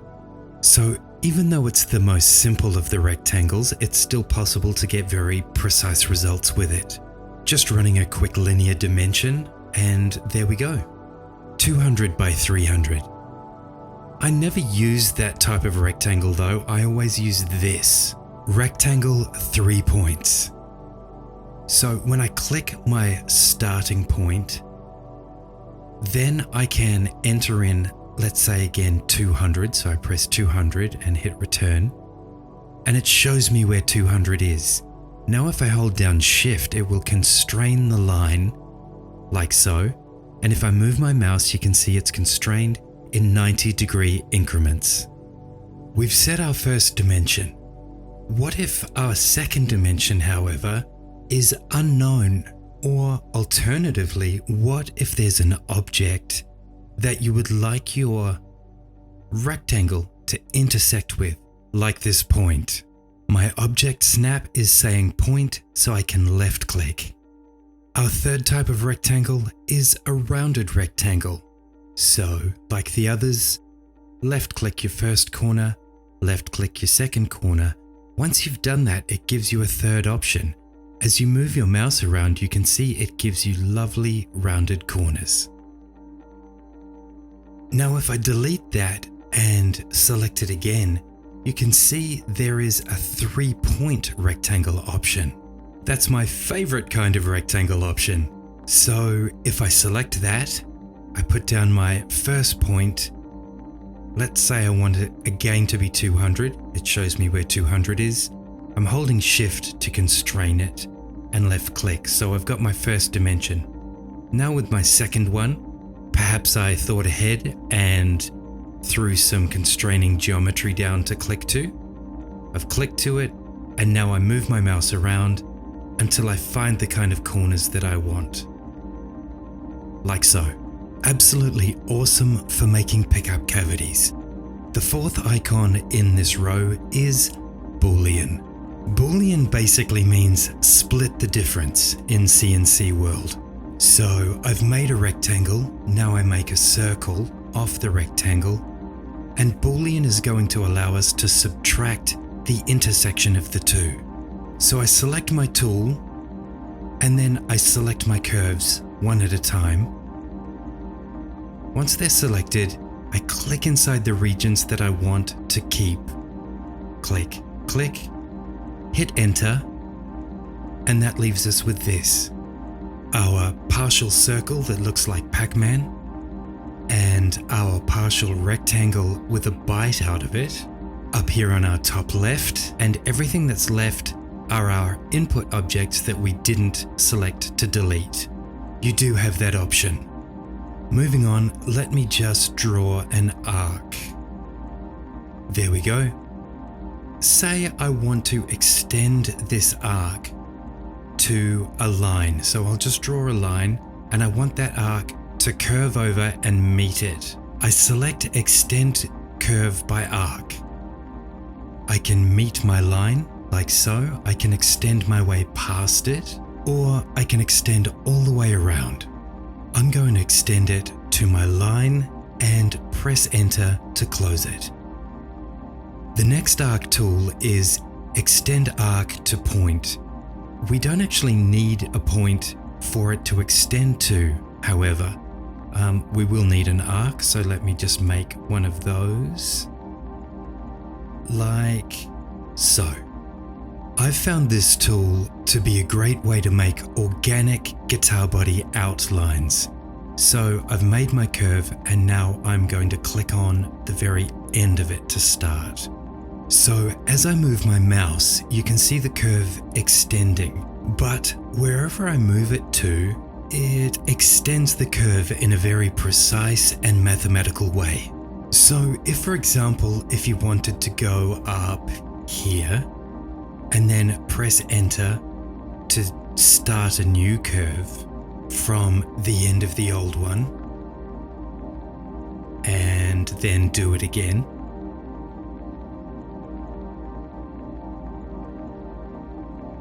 then you've got some kind of cool balloon animal.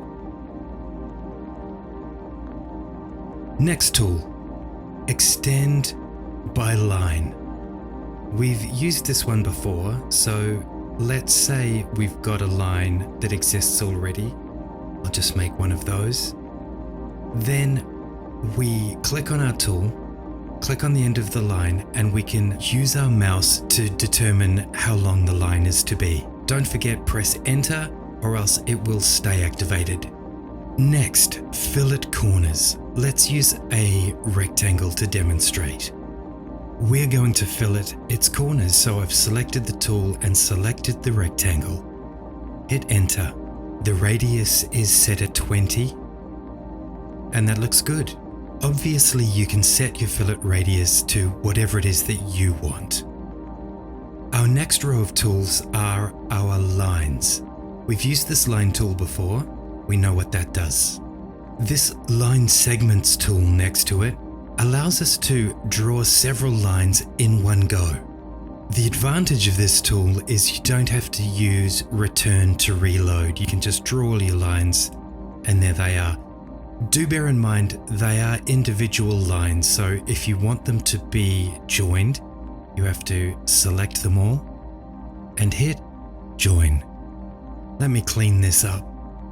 Okay, so our next tool is Line Tangent from Curve, and you can see I've made some circles on the right hand side, some nice big curves. So as I hover over the curves, you can see the tangent is automatically object snapping. When I click on this middle circle and extend my mouse out to some imaginary object, you can see that as I move the mouse, the tangent moves with it. So where my cursor is, imagine there's an object there, and I clicked on that, then it would automatically find the tangent of the circle. Next up, tangent to two curves. So with the tool selected, I click on my middle circle and I head on over to the top right hand circle. And you can see it's placed it at the tangent. So as I do it again at the bottom, I'm going to place my line very badly. So watch what happens. Bad placement. And the tangent is automatically found. This is an example of a tool that isn't so useful by itself, but when you use it with other geometry, it helps you to create new shapes. Next up, line, tangent, and perpendicular to curves. This one's pretty specialist, so I grab the tool, and when I click on my first curve, it's not going to root itself anywhere until I click on the second curve. So on the bottom curve, we've got our tangent, and on the middle curve, we have our perpendicular. This next tool should be an old favorite by now. I'm just going to clean up the work area and we'll concentrate on this circle. The tool is offset, so you can type offset and it will appear up here in your command window, or you can just click our icon. I have a distance here of 3.5 millimeters. I've never once changed any of these other settings, so if you're getting different results, compare your settings to mine. Mouse direction determines the offset direction, so I'm on the outside here, click, there it is. On the inside now, click, and there's our other offset. When I delete the original, our lines will be spaced 7 millimeters wide. The next tool is stretch. I put it on my palette because I thought it would be useful, but it's exactly the same as Scale 2D. So I've selected my object, I select my starting point on the left, select my stretch axis on the right. Your stretch factor is the line on the right hand side, so click on that and you've done it. Like I said, I'm not sure what you'd use this for, but I would encourage you to experiment and have a look around in Rhino because you might find something that will be very useful to your workflow. Make 2D drawing is another function that I thought I'd use and I never have. I've got no idea how to use it, and that's why it's at the end of my tool palette. But if you end up using it and get some good results, shoot me a line and tell me how it went. The next tool is the materials panel. So these are curves that are joined together into a closed curve. I'm quickly making a planar curve, which is a surface bound by those curves. Knock out a couple of quick pickup holes. And now I've got a surface here. And it's surrounded by curves. So when I go to my materials panel,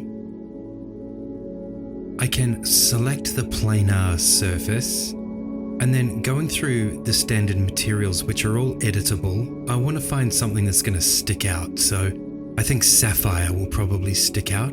So I drag that to my model materials and then drag that over onto the surface. When I click out of that window and go into my perspective view, as I pan around, we will catch the light from the light source in the 3D environment. There we go. So that's a great way of putting different surfaces on renders.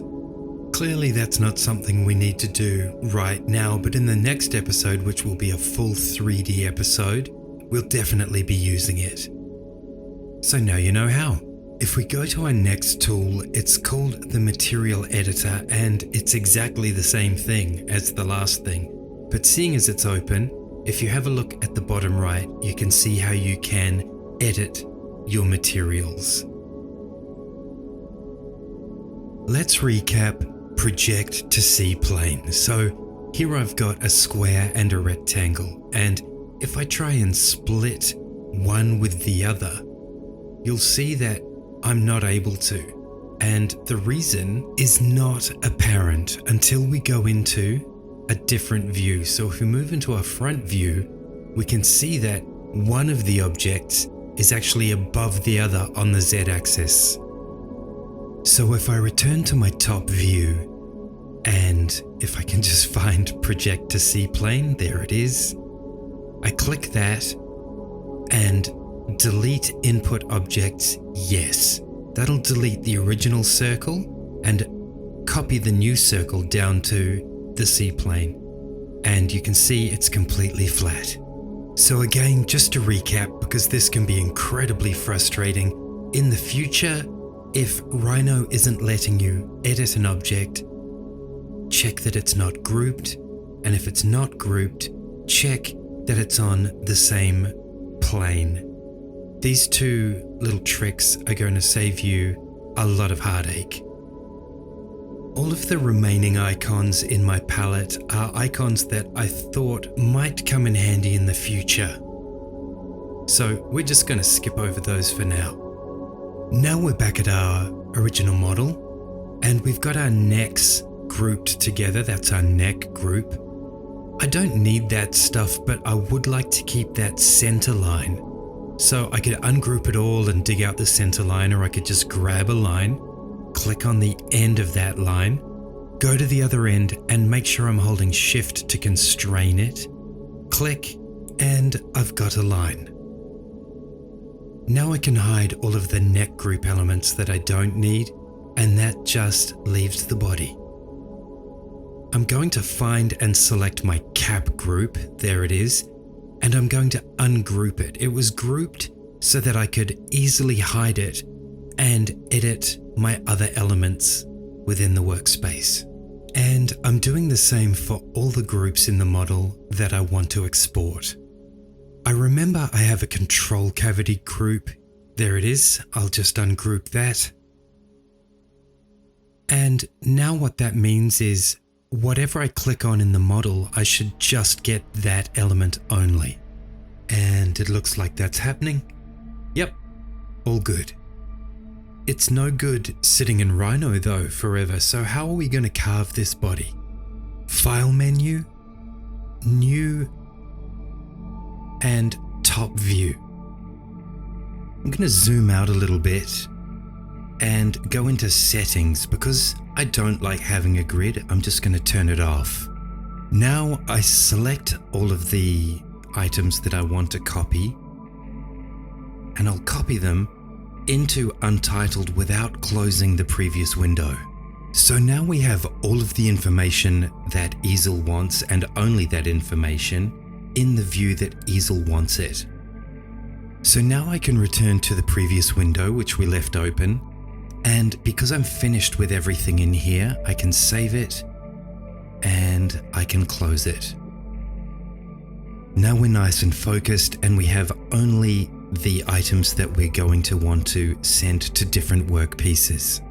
My X-Carve is rectangle, 1000, enter, by 1000, enter.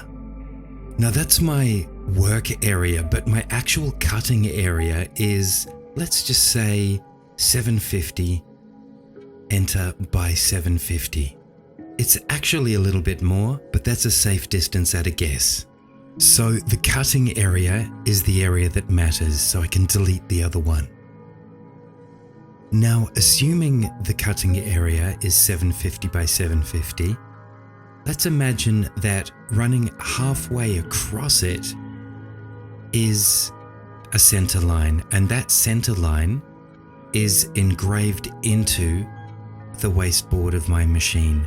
So that means that line would be running along the X-axis. So let me just do a little bit of housekeeping here. I'll move these elements away from each other. There we go. So with my body geometry selected, I grab the end of its center line. I'm using the move tool here, and I'm going to bring it down into our cutting area. I want the end intersection midpoint, and I've clicked on that. I'm just going to move our cavity cover out of the picture there. That's going to be on a separate carve completely. All of our cap items and control cavity items are going to be separate carves as well.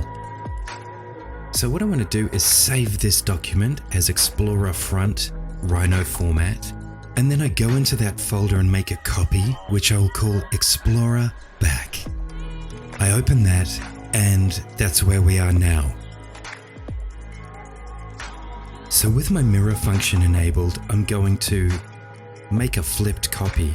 Actually, I just made a mistake. I should have flipped it horizontally, but I'll go and fix that in a minute. Once mirrored, I would no longer need my Explorer Front information, so I can delete that. So that's how we get around the back of our model. Obviously, I've oriented it incorrectly, and like I said, I'm going to fix it. I should also mention at this point that in the process of making this video, I discovered there's also a mirror icon. So you can go into your command tools and put that on your custom palette as well, if you wish. I'm just going to take this opportunity to delete everything that isn't part of our back model and reorient it properly within the workspace like I should have done initially. There's still a couple of front elements there in the model, so I'm going to delete those now. So now we've got a dedicated back workpiece, and it only contains the elements that are in the back carve. We also do the same thing for our front workpiece, and again for our cap workpiece. Now they're all positioned to exactly the same coordinates within the workpiece. The reason I've placed my models within the cutting area of the machine and in relation to the center line is because I actually have that center line engraved in my machine in the real world. So the front, back, and the cap designs are all related to each other perfectly for the flip milling process. And also they're all in relation to the 0 point of the X and Y axes. So we can be confident that everything is arranged exactly as it should be. Now let's get it all out of Rhino. We're going to start with our Explorer cap. We want to go up to File menu and Export. Now we want to change it from a Rhino model to, in my case, an Adobe Illustrator File. You might use a different program to convert to SVG, but this is my workflow. If you don't have Illustrator, don't panic. There are free options out there on the internet, so have a look. Now you must be in your top view for this to work.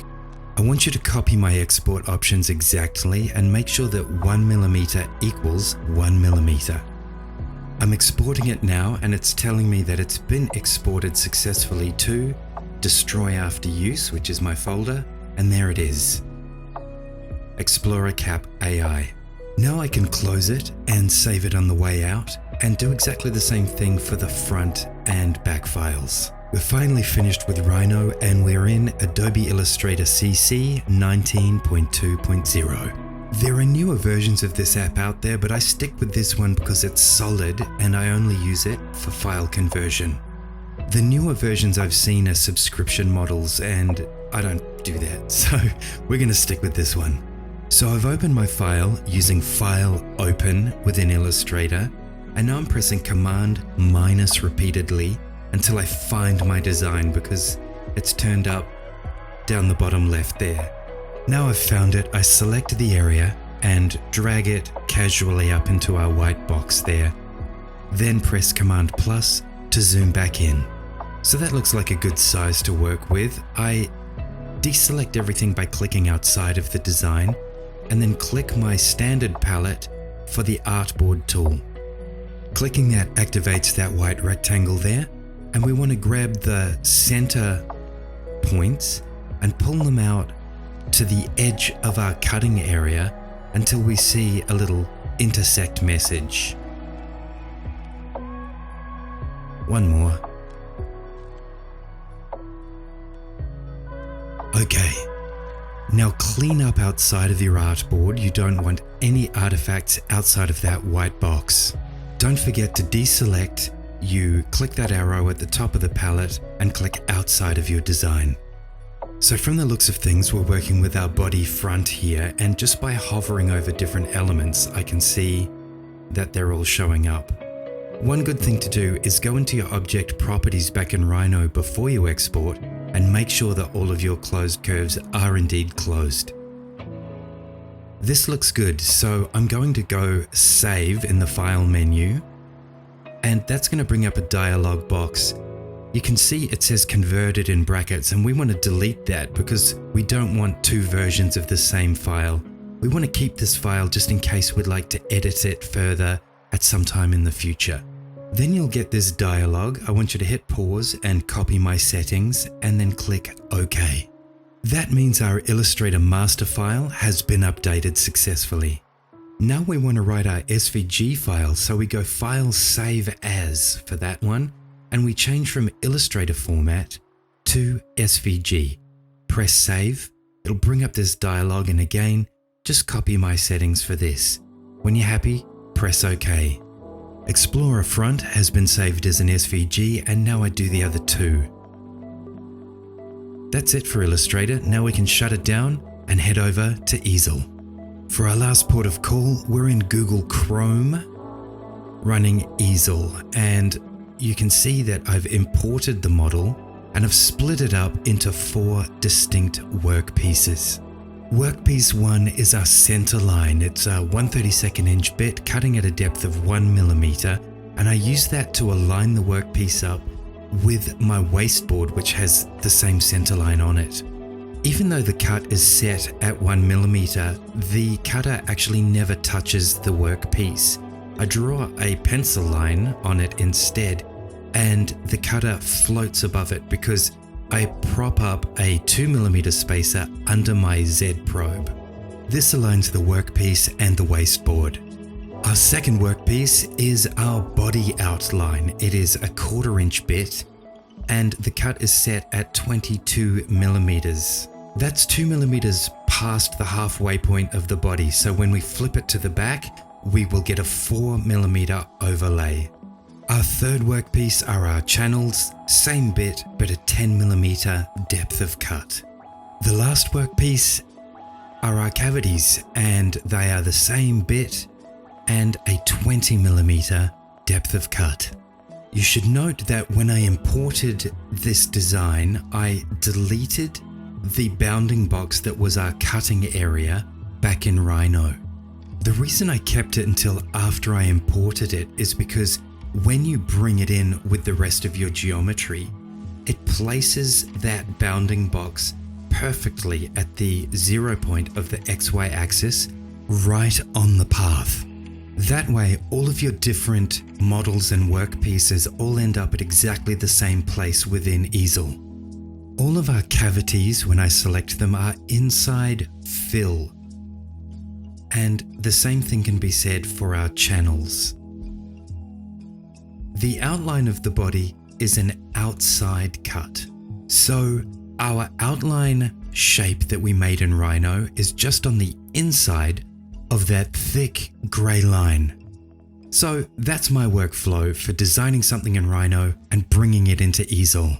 If you've sat through all of this, I take it that you already know how to use Easel. Don't forget, you can use the Super Gradient Generator app that I showed you in a previous episode to make some sweet curves on your design. Congratulations, you've finally made it. I sincerely hope that this tutorial helps you plot a path from Rhino to Easel and gets you cutting sooner. The next episode is going to be all about 3D, so as always, I hope to see you then.